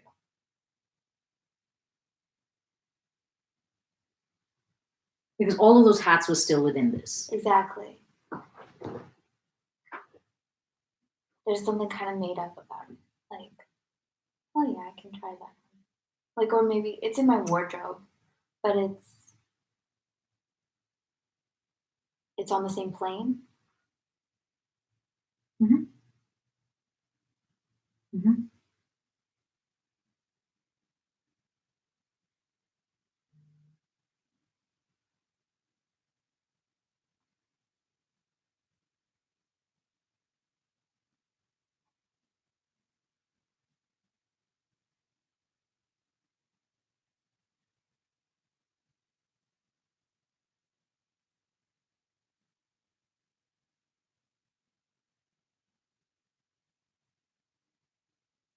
Yeah, I don't feel like I have to doubt. I feel like I have to doubt anymore. This whole time I felt like that. That I have to. There is no other way. There's not another, like being like, I wish I believed in God. You know what I mean? Like Yeah. feeling like that's not available to me. I don't know how to be a person that doesn't doubt. Right. I don't know how to be a person that believes in God. Like that. That's how I have felt the whole time about, at least since I was a child, about what about self doubt. It's the only way I know how to be. Is what it's felt like, and I don't feel compelled to do it right now.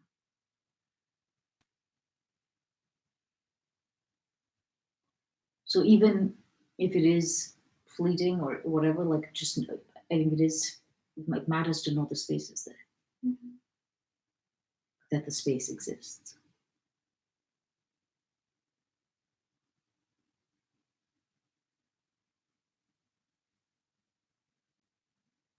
What people? This is what people mean when they're talking about like sitting in this yoga, sitting in the brow.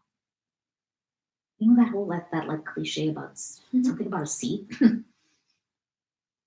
the seat of your Power. yeah. Isn't that's a thing, right? Like that's a thing people talk That about. is a thing. We were talking about that just before we started this.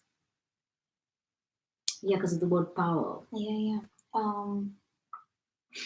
don't know if I've ever really.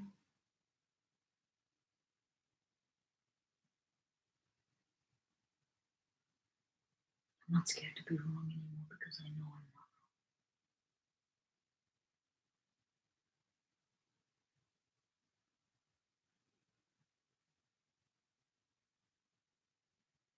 And scared to be wrong is a defining feature of my life.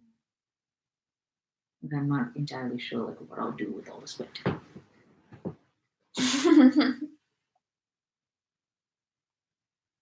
Yeah.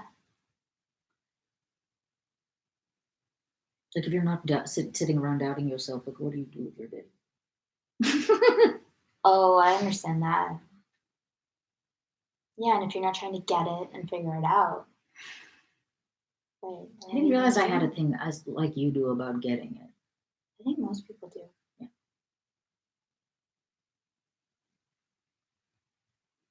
I think I thought mine was legitimate. Oh, you were like, yeah, but I really have to. Like I think there was something about the kind of understanding that I had to do it that was like, yeah, that like I legitimized.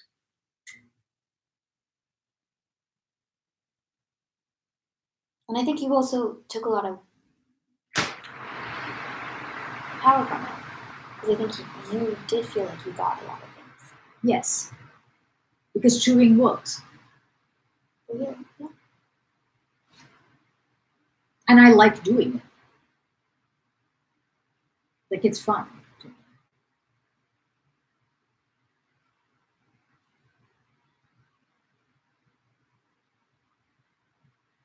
Nothing wrong with chewing. You just don't have to. Or maybe I do in the other analogy that we slightly misguidedly introduced To into chew or not to chew? into the fucking collective consciousness. I can't believe you got upset because you're a person who reads books about angels. That's so sad. I'd be fucking crying if I would never read a book about it. Those people should be Really? crying. Of course! Reading a book about it doesn't mean shit! No, actually, I thought of that last night. I was like, yeah, I was just reading about it. Calm yourself. Yeah.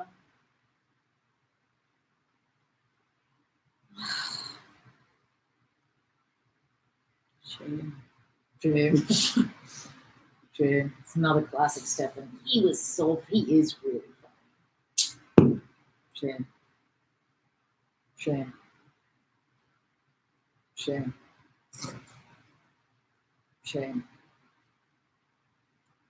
Chapter 17 of a book. A book. that 14. You know why? Yeah. Our fucking fugly conversations are probably so long because we don't actually communicate throughout the day. Yeah, I know. These are basically our catch-up times. Yeah, sorry that everybody has to be here for it. I think it's great. I know it's great. I think it's great. It's good, actually, that we somehow are ships passing in the night, in the day. Why is it good that we're ships passing Because in the day? then it's all here for all of this. Oh, you mean they get to mine the Yeah. All these delicious insights. You can't get this for free. You know, I did think when this first hit, I was like, this would be an excellent time for a Vipassana. And isn't that what we're all doing, really?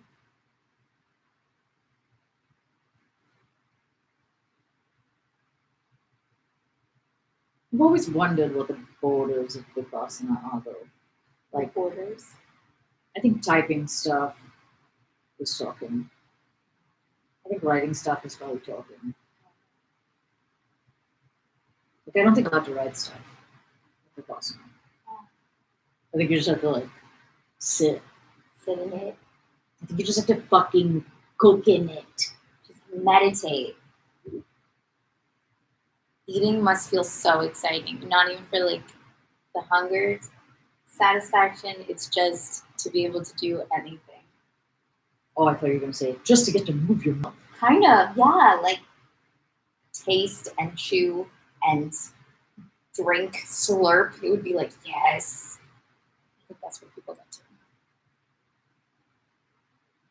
to. Vipassana diet.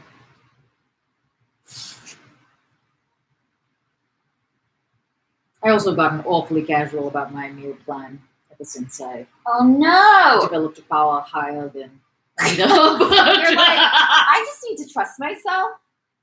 So it's time for more cereal. Yeah, I was only partly kidding about the coffee. I got it, and I didn't feel bad at all. I was like, what I need to do. Just shameless. Oh, good. Just like, no, nothing. Yeah.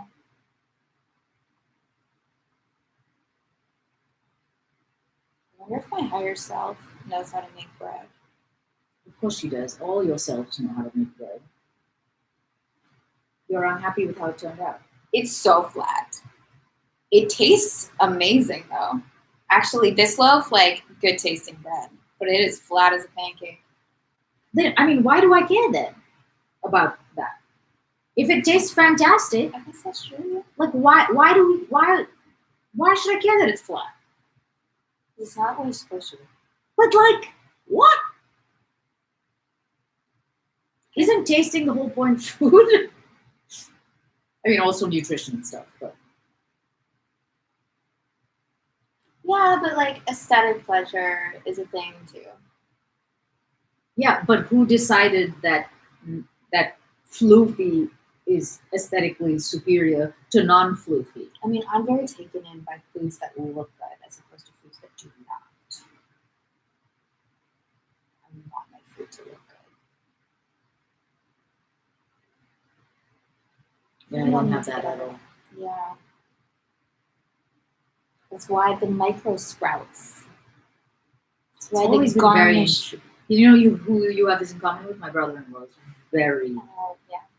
very into how presentation of food.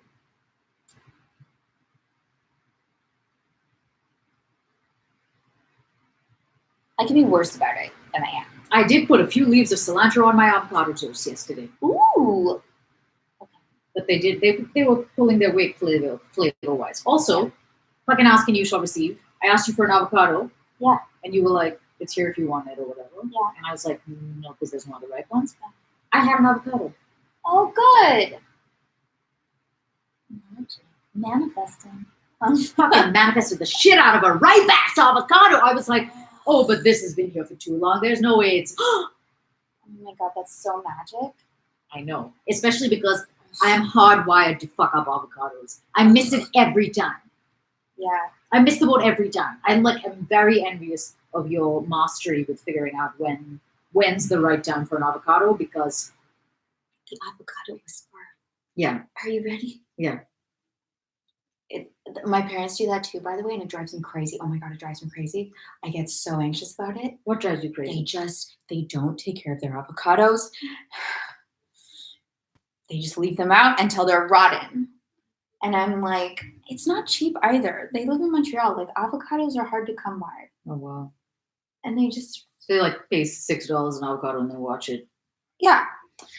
I'm really not one to talk about this. And this reminds me, I've been meaning to ask you whether you mean to freeze those bananas because I'm getting concerned for them. Are those mine? Yeah. But I didn't want to freeze them without your permission. I don't think of those as like my Right. bananas. We decided, Yeah. Okay, good. Freeze them, man. Okay. Because also you were like having some. I did eat some for 2 breakfasts. Exactly. So I was like, oh, I should leave some banana unfrozen. This is really riveting. I know. But you're saying you could freeze them. Okay, because they're getting a little brown. I think that's very generous of you to call them getting a little brown. A little. You know what my mother makes? These things, banana fritters. Ooh. They are sickly good. I haven't had them in years.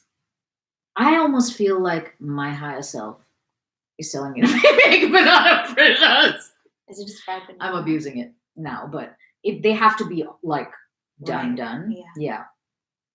I don't think it is. I think there might be some flour involved. Like flour. I think there's flour involved and there's definitely frying involved. Yeah. And they're like, I'm sure that's on your diet plan. listen, you don't know what God's plan for me is. What about God's meal plan? God's meal plan. What about God's plan for my meal plan? I don't know. It's so good. I need to ask her how to make them. You should ask her. So should I not freeze the banana? Well, now I'm all torn up I don't inside. know. I mean, I I'm am sure we too. can. I'm sure we can wait for other bananas to go off. Not go off. I'm really good at waiting for stuff to go off. Luckily, the avocados of mine that go off are hidden from your sight, so you're spared That would that. bother me. You're spared that experience that you had with your parents. They go through a lot of food. I don't like food waste. I know, that's why I need to compost. Mm. I'm really, I need help with that. Okay. I need research help because there are many options. There's so many options. Okay. Okay. I will help you. Chapter 17. Chapter 17. The movements of the Russian and French armies during the campaign from Moscow back to the Niemen were like those in a game of Russian blindman's bluff. Is that Russian? In which 2 players are blindfolded and one of them occasionally rings a little bell to inform the catcher of his whereabouts. First, he informed the catcher so the catcher can see, and the blind No, 2 person's- players are blindfolded. Yeah. So they're both blindfolded. One of them rings a bell to notify the catcher. So you're blind running from someone? Yeah, but he's blind too. Okay, but blind man's bluff only works because the catcher can't see. I don't know. I've never played this. This Russian blind man's bluff is crazy. You're trying to figure it out, okay? You're right. First, he rings his bell fearlessly, but when he gets into a tight place, he runs away as quietly as he can and runs into a wall, probably, and often thinking to escape, runs straight into his opponent's arms. Idiots. At first, while they were still moving along the Kaluga Road, Napoleon's armies made their presence known, but later, when they reached the Smolensk Road, they ran holding the clapper of their bell tight. What? I just had this imagining that, like, what if he got to this part and he was like, I need an analogy for this. And he's like, it's kind of like blind man's bluff, but like, this would only work if like more than one person was blindfolded and like, He's It's just like one of making up them this game. had a bell. And then like, so like, what if like they rang it just to let the other person, and like created this whole game. and Yeah. was like, "Oh, this is Russian. It's Russians." Right. Blind Man's Bluff, We have different rules. just so he could use it as an analogy. Sorry. Napoleon's armies made their presence known, but later, when they reached the Smolensk road, they ran holding the clapper of their bell tight, and often thinking they were escaping, ran right into the Russians. Owing to the rapidity of the French flight and the Russian pursuit, and the consequent exhaustion of the horses, the chief means of approximately ascertaining the enemy's position by cavalry scouting was not available. Besides, as a result of the frequent and rapid change of positions by each army, even what information was obtained could not be delivered in time. If news was received one day that the enemy had been in a certain position the day before, by the third day, when something could have been done, that army was already 2 days' march farther on and in quite another position. One army fled and the other pursued. Beyond Smolensk, there were several different roads available for the French, and one would have thought that during their stay of 4 days, they might have learned where the enemy was, might have arranged some more advantageous plan and undertaken something new. But after a 4 days' halt, the mob, with no maneuvers or plans, again began running along the beaten track, neither to the right nor to the left, but along the old, the worst road, through Krasno and Orsha. Expecting the enemy from behind and not in front, the French separated in their flight and spread out over a distance of 24 hours. In front of them, all fled the emperor, then the kings. In front of what? In front of them all. Yeah. In front of them all. Do you have this problem in other books? No, Where you're like, never, what is this sentence? I've never encountered such run-on sentences as in this book. And it does also feel like you could be a little bit more generous with the commas, but hey, okay. Right? Yeah. Although I was telling my folks this, the longer I live, the more I'm certain I don't know what a comma is. Like where it just gets more and more like hazy to me. Yeah. I don't know shit about commas. I don't know shit about life. I don't know shit about commas. Same thing. I asked my sister. She knows about life. She knows about commas. She's a teacher. It's her job to know. I hope. What if she's like, just like wherever you want? I feel like that's basically what I do. Like, this seems like a good moment for one. When I just want to take a breath. Yeah. In front of them all fled the emperor, then the kings, then the dukes. The Russian army, expecting Napoleon to take the road to the right beyond the Dnieper, which was the only reasonable thing for him to do, themselves turned to the right and came out onto the high road at Krasno. And here, as in a game of blind man's bluff, the French ran into our vanguard. Seeing their enemy unexpectedly, the French fell into confusion and stopped short from the sudden fright. But then they resumed their flight, abandoning their comrades who were farther behind. Then, for 3 days, separate portions of the French army, first Murats, the vice-kings, then Davout's, and then Ney's ran, as it were, the gauntlet of the Russian army. They abandoned one another, abandoned all their heavy baggage, their artillery, and half their men, and fled, getting past the Russians by night by making semicircles to the right. Ney, who came last, had been Ney, who came last, had been busying himself blowing up the walls of Smolensk, which were in nobody's way, because despite the unfortunate plight of the French, or because of it, they wished to punish the floor against which they had hurt themselves. Ney, who had had a corps of 10,000 men, reached Napoleon at Orsha with only 1,000 men left, having abandoned all the rest and all his cannon, and having crossed the Dnieper at night by stealth at a wooded spot. From Orsha, they fled farther along the road to Vilna, still playing at Blind Man's Bluff with the pursuing army. At the Berezina, they again became disorganized. Many were drowned and many surrendered, but those who got across the river fled farther. Their supreme chief donned a fur coat and, having seated himself in a sleigh, galloped on alone, abandoning his companions. The others who could do so drove away too, leaving those who could not to surrender or die.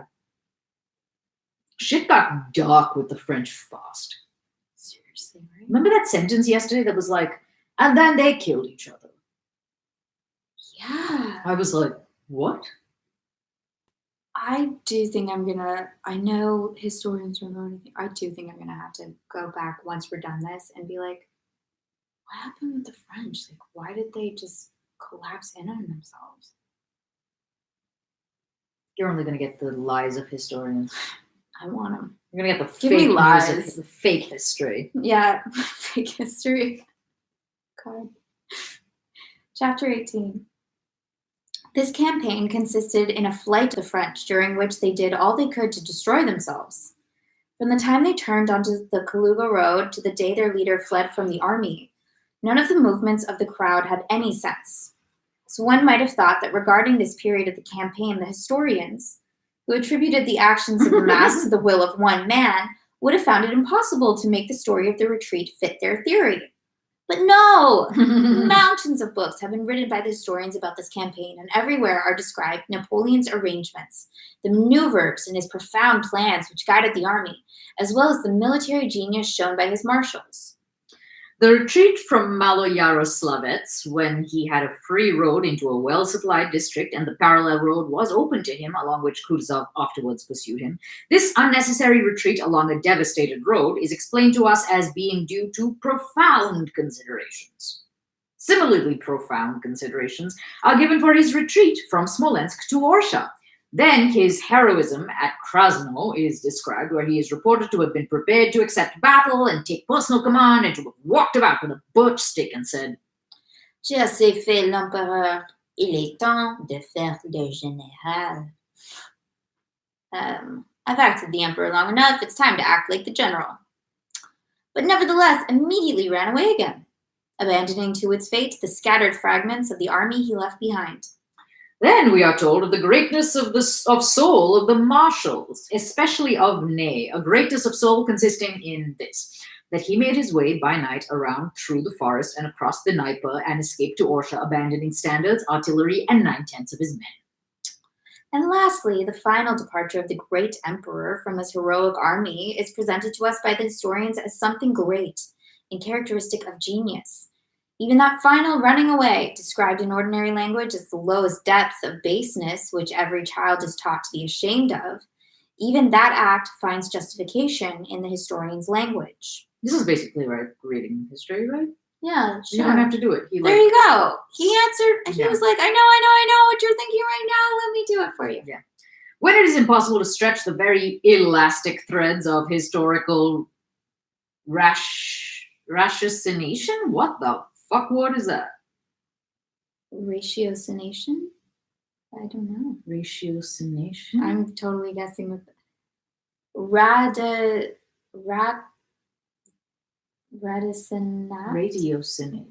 Ratiocinate. Unbelievable. I mean, not unbelievable, but like, whoever knew of such a word? Form judgments by a process of logic. Where have I seen that before? Okay. Elastic threads of historical ratiocination any farther, when actions are clearly contrary to all that humanity calls right or even just, the historians produce a saving conception of greatness. Greatness, it seems, excludes the standards of right and wrong. For the great man, nothing is wrong. There is no atrocity for which a great man can be blamed. C'est grand, say the historians, and there no longer exists either good or evil, but only grand and not grand. Grand is good, not grand is bad. Grand is characteristic in their conception of some special animals called heroes. And Napoleon, escaping home in a warm fur coat and leaving to perish those who were not merely his comrades, but were, in his opinion, men he had brought there, feels que c'est grand, and his soul is tranquille. That could all have been read in English, but Janessa just chose to make as much of it French as possible. Just want everybody to know that. I also just really want everyone to know that, yeah, like my last name's Grant, so I really feel this, you know?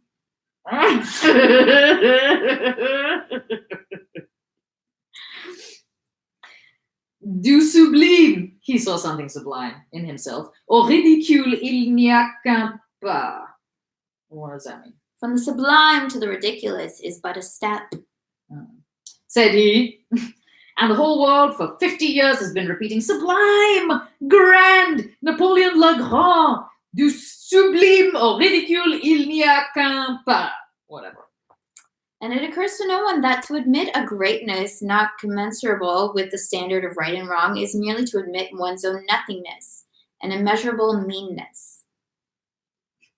Wait, I want to repeat that sentence, okay? And it occurs to no one every sentence in my mind, every sentence in my memoir that I told you about is going to end like this. Oh, shit. Not with immeasurable meanness, just the nothing. Right. To admit a greatness not commensurable with the standard of right and wrong is merely to admit one's own nothingness and immeasurable meanness. Okay. For us, with the standard of good and evil given us by Christ, no human actions are incommensurable. And there is no greatness where simplicity, goodness, and truth are absent. Someone woke up in a moralizing kind of mood. Seriously, right? Mm-hmm. Chapter 19. What Russian, reading the account of the last part of the campaign of 1812, has not experienced an uncomfortable feeling of regret, dissatisfaction, and perplexity? Who has not asked himself how it is that the French were not all captured or destroyed when our three armies surrounded them in superior numbers, when the disordered French, hungry and freezing, surrendered in crowds, and when, as the historians relate, the aim of the Russians was to stop the French, to cut them off and capture them all? How was it that the Russian army, which when numerically weaker than the French had given battle at Borodino, did not achieve its purpose when it had surrounded the French on three sides and when its aim was to capture them? Can the French be so enormously superior to us that when we had surrounded them with superior forces, we could not beat them? How could that happen? History, or what is called by that name, replying to these questions says that this occurred because Kutuzov and Tormozov and Chichagov, who are these people? And this man and that man did not execute such and such maneuvers. Ugh. But why did they not execute those maneuvers? And why, if they were guilty of not carrying out a prearranged plan, were they not tried and punished? But even if we admitted that Kutuzov, Chichagov, and others were the cause of the Russian failures, it is still incomprehensible why, the position of the Russian army being what it was at Krasno and at the Berezina, in both cases we had superior forces. The French army, with its marshals, kings, and emperor, was not captured, if that was what the Russians aimed at. The explanation of this strange fact, given by Russian military historians, to the effect that Kutuzov hindered an attack, is unfounded, for we know that he could not restrain the troops from attacking at Vyazma and Tarantino. Why was the Russian army, which with inferior forces had withstood the enemy in full strength at Borodino, defeated at Krasno and Berezina by the disorganized crowds of the French when it was numerically superior? If the aim of the Russians consisted in cutting off and capturing Napoleon and his marshals, and that aim was not merely frustrated but all attempts to attain it were most shamefully baffled, then this last period of the campaign is quite rightly considered by the French to be a series of victories, and quite wrongly considered victorious by Russian historians. The Russian military historians, insofar as they submit to claims of logic, must admit that conclusion, and in spite of their lyrical rhapsodies about valor, devotion, and so forth, must reluctantly admit that the French retreat from Moscow was a series of victories for Napoleon and defeats for Kutuzov. But putting national vanity entirely aside, one feels that such a conclusion involves a contradiction, since the series of French victories brought the French complete destruction, while the series of Russian defeats led to the total destruction of their enemy and the liberation of their country. The source of this contradiction lies in the fact that the historians studying the events from the letters of the sovereigns and the generals, from memoirs, reports, projects, and so forth, have attributed to this last period of the War of 1812 an aim that never existed, namely that of cutting off and capturing Napoleon with his marshals and his army. There never was, or could have been, such an aim, for it would have been senseless and its attainment quite impossible. It would have been senseless, first, because Napoleon's disorganized army was flying from Russia, and with all possible speed, that is to say, was doing just what every Russian desired. So what was the use of performing various operations on the French who were running away as fast as they possibly could? Secondly, it would have been senseless to block the passage of men whose whole energy was directed to flight. Thirdly, it would have been senseless to sacrifice one's own troops in order to destroy the French army, which without external interference was destroying itself at such a rate that, though its path was not blocked, it could not carry across the frontier more than it actually did in December, namely 100th part of the original Wow. army. Fourthly, it would have been senseless to wish to take captive the emperors, kings, and dukes, whose capture would have been in the highest degree embarrassing for the Russians, as the most adroit diplomatists of the time, Joseph de Maistre and others recognized. Still more senseless would have been the wish to capture army corps of the French when our own army had melted away to half before reaching Krasno, and a whole division would have been needed to convoy the corps of prisoners, and when our men, oh my god, this is the same sentence, and when our men were not always getting full rations and the prisoners already taken were perishing of hunger.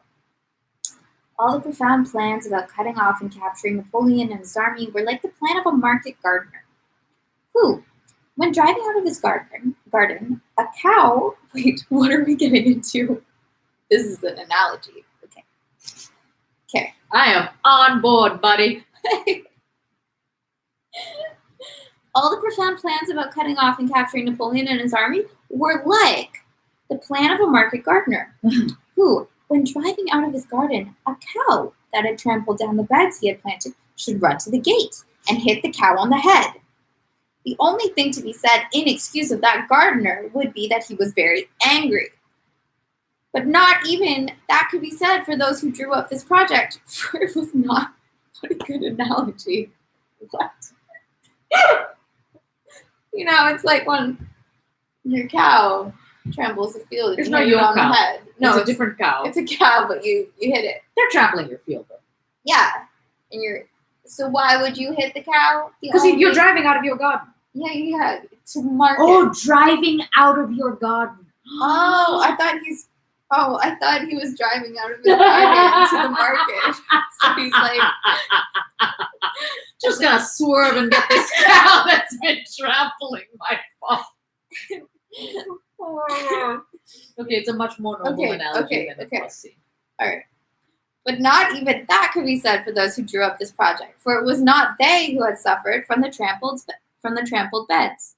But besides the fact that cutting off Napoleon, but besides the 17 facts we've just laid out, that cutting off Napoleon with his army would have been senseless, it was impossible.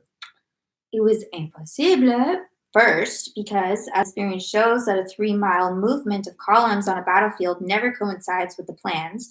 The probability of Chichagov, Kutuzov, and Wittgenstein effecting a junction on time at an appointed place was so remote as to be tantamount to impossibility, as in fact thought Kutuzov, who, when he received the plan, remarked that diversions planned over great distances do not yield the desired results. I love this. He basically wishes that there was someone in the war council who was like, and then we take the left flank and we shift it to the right. He basically wants someone there to be like, guys, that's not what happened. We're not going to be there on time. We're not going to be able to find the fucking place.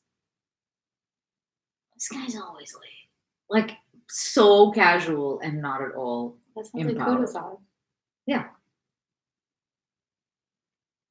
Guys, it's never gonna happen.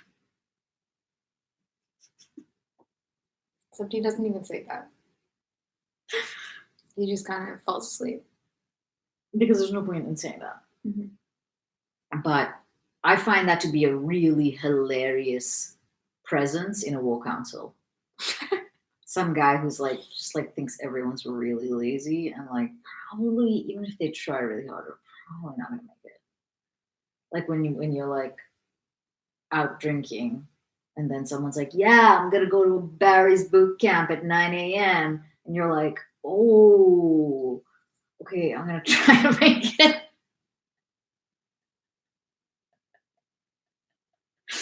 But like, there's almost no way that you're going Yeah. like that. There's someone there being like, I mean, maybe we'll make it. There's not even a maybe. It's so funny. Do not yield the desired results. I really like that. You do? Yeah. That's sarcastic to me. That's not irony. Oh, frick. I don't know. I'm just kidding. I'm just messing with you. Secondly, it was impossible because to paralyze the momentum with which Napoleon's army was retiring, incomparably greater forces than the Russians possessed would have been required. Thirdly, it was impossible because the military term to cut off has no meaning. One can cut off, okay, one can cut off a slice of bread, but not an army. To cut off an army to bar its road is quite impossible, for there is always plenty of room to avoid capture, and there is the night when nothing can be seen, as the military scientists might convince themselves by the example of Krasno and of the Berezina.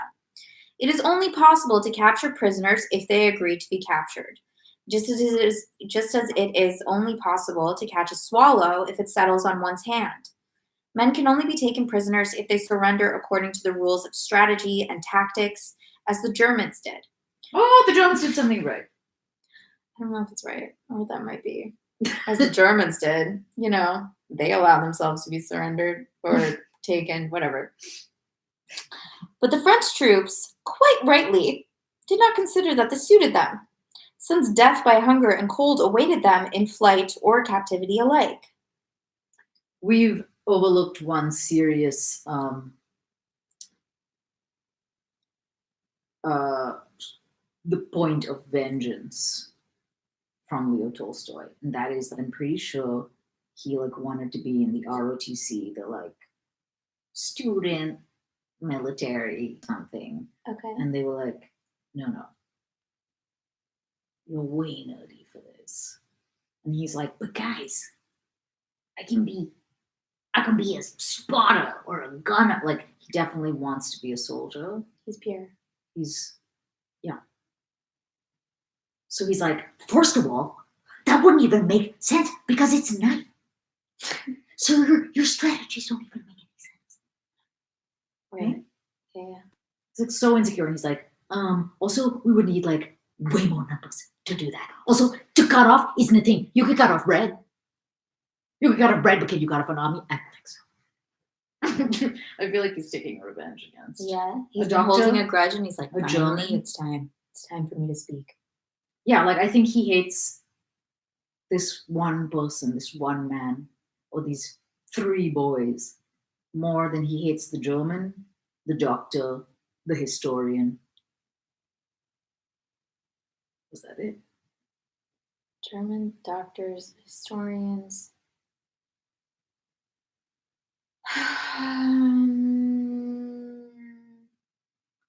No, I feel like there's something else, but I can't think of it now.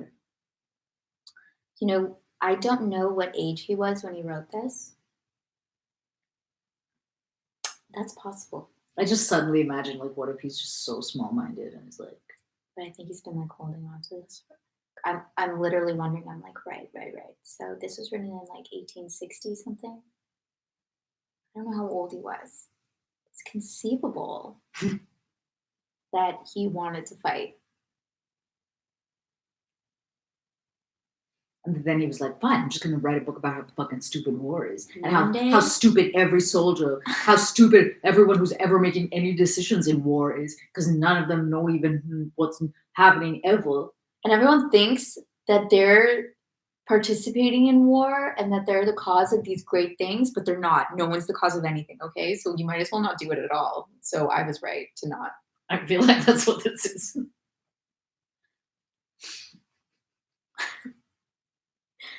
What do we? Fourthly and chiefly, Okay. he's just so I love when he goes on these lists. I know he's that's what makes me think it's defensive. Fourthly, and maybe even chiefly, it was impossible because never since the world began, I think we should read the entire book like this. Never since the world began has a war been fought under such conditions as those that obtained in 1812, and the Russian army, in its pursuit of the French, strained its strength to the utmost and could not have done more without destroying itself. During the movement of the Russian army from Tarantino to Krasno, it lost 50,000 sick or stragglers. That is a number equal to the population of a large provincial town. Half the men fell out of the army without a battle. And it is of this period of the campaign when the army lacked boots and sheepskin coats, was short of provisions and without vodka, and was camping out at night for months in the snow with 15 degrees of frost. When there were only 7 or 8 hours of daylight and the rest was night, in which the influence of discipline cannot be maintained. What? Oh, yeah. There's no such thing as discipline at night? No. Okay. When men were taken into that region of death where discipline fails, okay. Not for a few hours only, as in a battle, but for months, where they were every moment fighting death from hunger and cold, when half the army perished in a single month. It is of this period of the campaign that the historians tell us how Miloradavic should have made a flank march to such and such a place, Tormasov to another place, and Chichagov should have crossed more than knee-deep in snow to somewhere else, and how so-and-so routed and cut off the French, and so on and so on. The Russians, half of whom died, did all that could and should. Okay. Why are they doing anything? Because there's an army in their country, Yeah, but they're leaving. which is why they didn't do more. Why did they do anything? Like, if they're dying, Why did the farmer drive out the cow? because he's angry. Yeah, because he's trampling the beds. They have all these like things of theirs with them.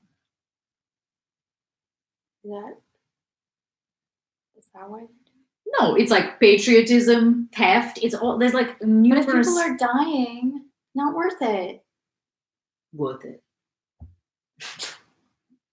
For father, Russia, You already won.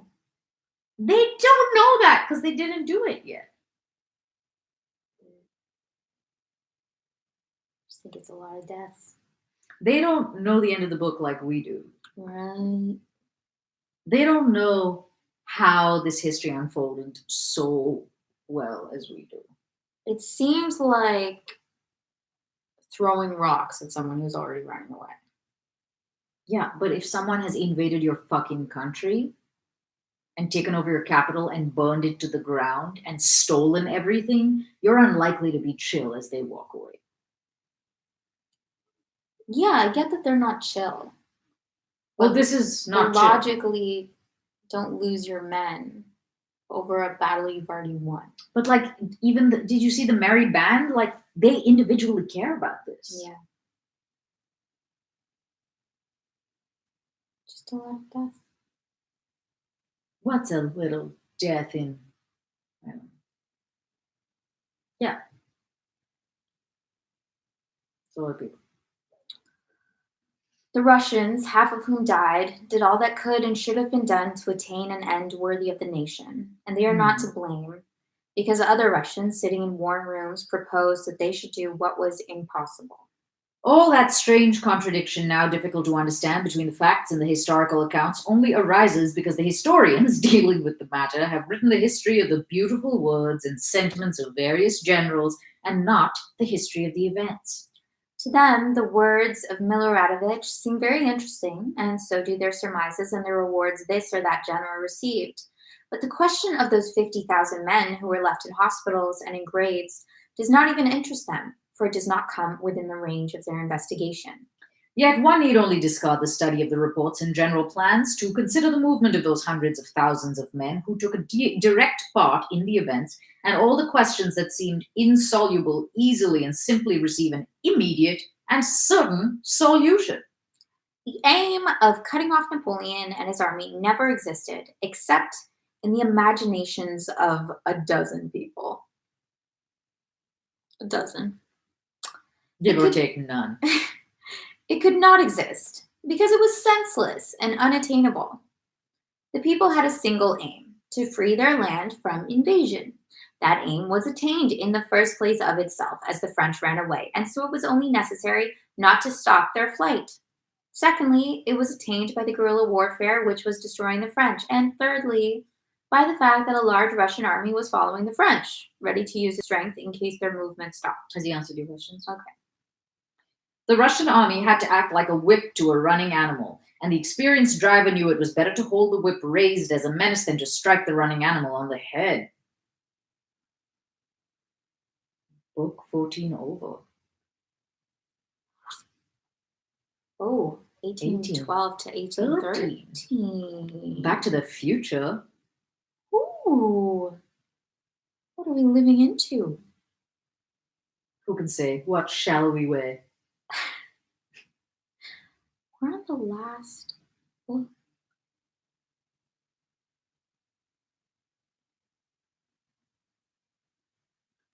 Look how much older and wiser we are. I know. I think if we go back and look at the first video, we won't recognize We'll be it. like, who are these people? We should do Who are like a Girls. it's so stupid. You know, like what's it called? Reaction videos?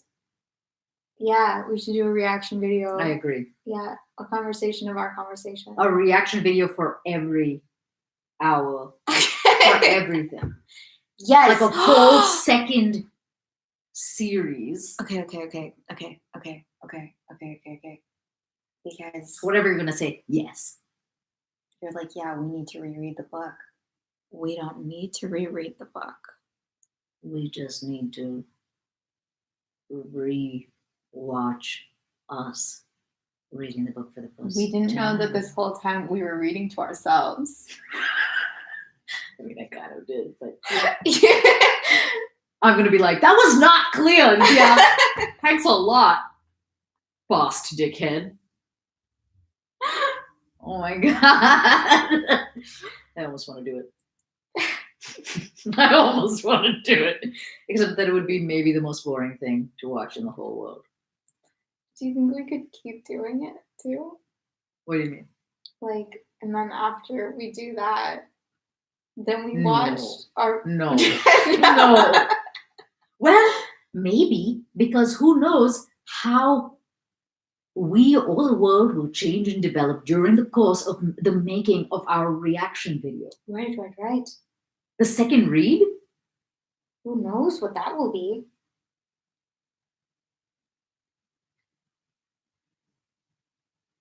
Such a funny idea. I know, I'm really into it. This is very Trolls 2 to me, and I like that about it. It might be so crazy it's good. Because you know what they say? No, it's definitely. The line between ridiculous and sublime is just a step. The fucking audio better be good. I'm gonna get suddenly like all kinds of like, what is the. Can you stop interrupting? Yeah. You? Yes! No, enough of your fucking stray thoughts. Get to the book. The book. We could leave comments. We Mhm. can. But no, we won't be getting it in real time. Okay.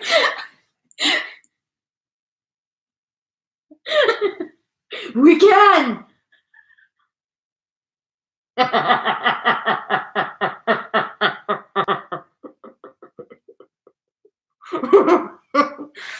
Just your basic garden variety confusion about space and time.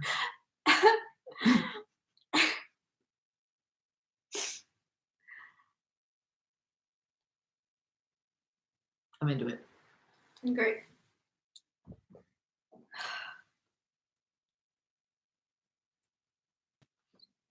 Did I tell you that I used to have a large balance with my New York therapist? And she always, I was like behind in paying her Mm-hmm. permanently. Okay. And she one day suggested that it was to leave something unfinished because I was like afraid to be complete with her. Mm-hmm. I don't think it was.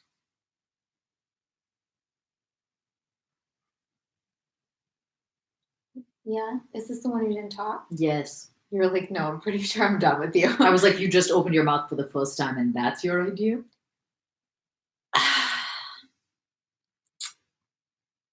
That's something that, see, therapists like still have an interest in getting paid. Hmm. And I wonder if putting forth things like that are like,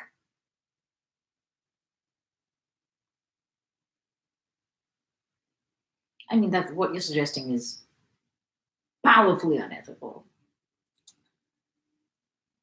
I know. It's a little bit like saying they're breaking their, what's the doctor oath? Hippocratic oath. I mean, Speaking of breaking your Hippocratic oath, have you listened to The Shrink Next Door yet? No. How? Oh, I need to.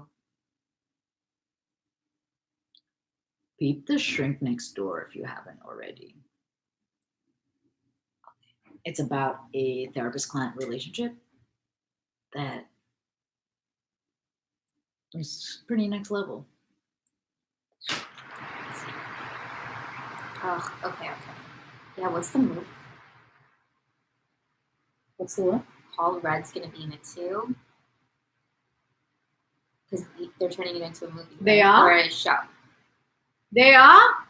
Straight to series order for The Shrink Next Door, a comedy limited series that will see Will Ferrell and Paul Rudd. Comedy?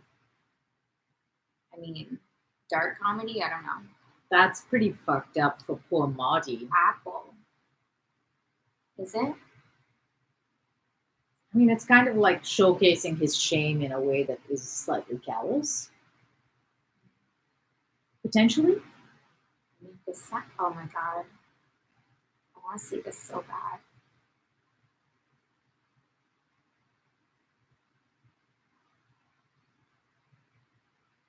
Will Ferrell and Paul Rudd? Yeah.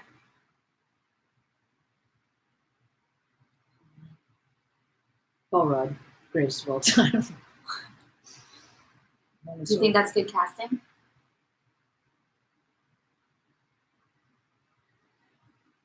Is Will Ferrell ever considered cast in something? He's like a phenomenon that just descends into abuse. Actually, that's not a bad idea. That's Like, not a bad are there comparison. roles that he tries to? I'm not dissing Will Ferrell, by the way. He's wonderful, but Well, what I thought of when you said that was his character in The Office. That made zero sense. yeah, people are okay with that. I know. I think he's the only person who can pull it off. He can pull off a lot of stuff, like pretty. It's pretty impressive. It's pretty impressive. Is that the shrink or is that the guy? Let me see.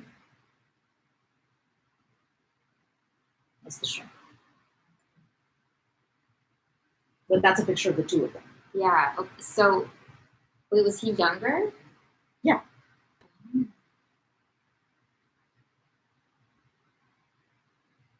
Paul Rudd is obviously the shrink. It could go either way. If it's a comedy, actually, I mean, it could go either way. But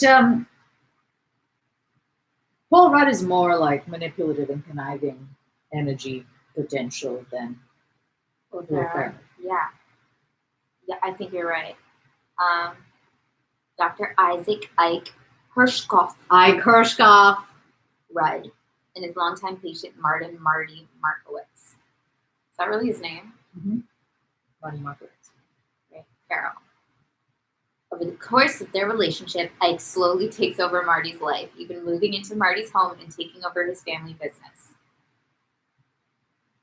The series explores how a seemingly normal doctor-patient dynamic morphs into an unprecedentedly exploitative relationship filled with manipulation, power, grabs, and dysfunction at its finest. This is how I first heard Tiger King as well. Whatever. What do you mean? Oh, in a podcast? I knew about that story because I Yeah. listened to this kind of version. She's ahead of the time. when it comes to this very niche category of fucked up crime. I only said that about. I know. Like know I she listened to was- Serial the day the first episode came out. the day. Yeah, like I I feel listened like to it I when it came out. was really into podcasts at the time, and I think I stumbled upon it really early too, before everyone else. And then I got so annoyed when everyone else was into it, and I was like, "Yeah, I know it's great."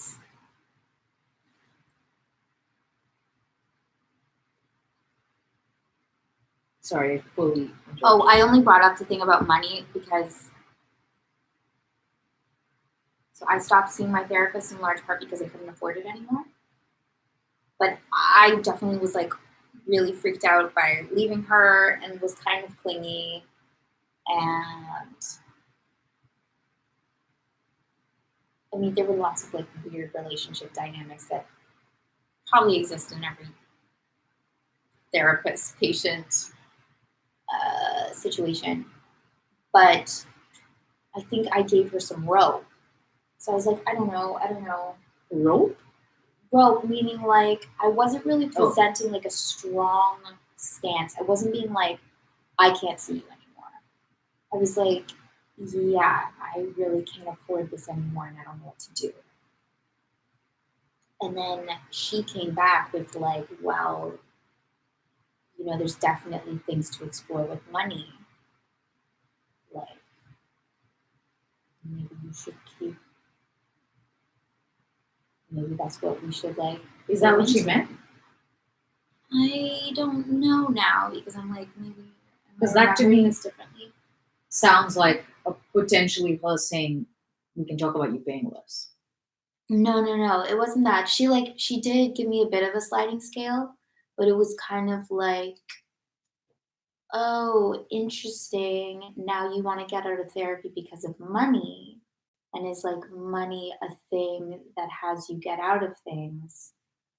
We should probably look into this. And so I did keep seeing her for a while and then I just like couldn't. Yeah, it's just too expensive. Well, that's a little bit like Lemon. Yeah. I also like literally had to just like send her an email or something because I couldn't do it in person. I don't think you have to do it in person. Yeah. It's not a breakup necessarily. I feel like there usually is, I think, some kind of like. It's ideal for it not to be like sudden, so that there's some kind of like bringing Yeah, right. something. So it's not. I'm not suggesting that you can leave whenever, and it's of no importance. But I don't think necessarily the act of telling her you need to stop or want to stop. I don't think that act needs to be done in person necessarily. Right. She's just a person. I really think therapists have like all these strings. Really. Maybe I shouldn't listen to this. I mean, maybe you shouldn't.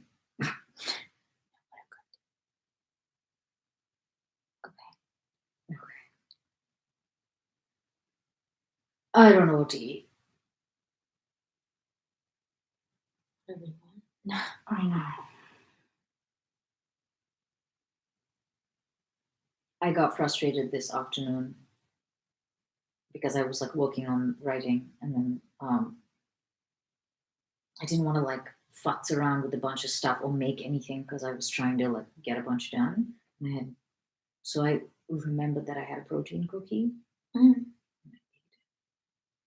and it was fully like out of convenience and to consume something that was not only carbs Right.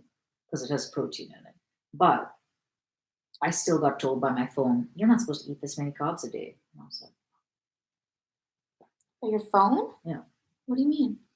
I'm using my fitness pal to help me track things. So you put in the cookie and then it said? Yeah, as opposed to, what I was doing like Like you hand- put in the cookie, it's not watching you. Correct. Okay, good. Very funny. I'm like, is the new Fitbit like super advanced? That would be very funny.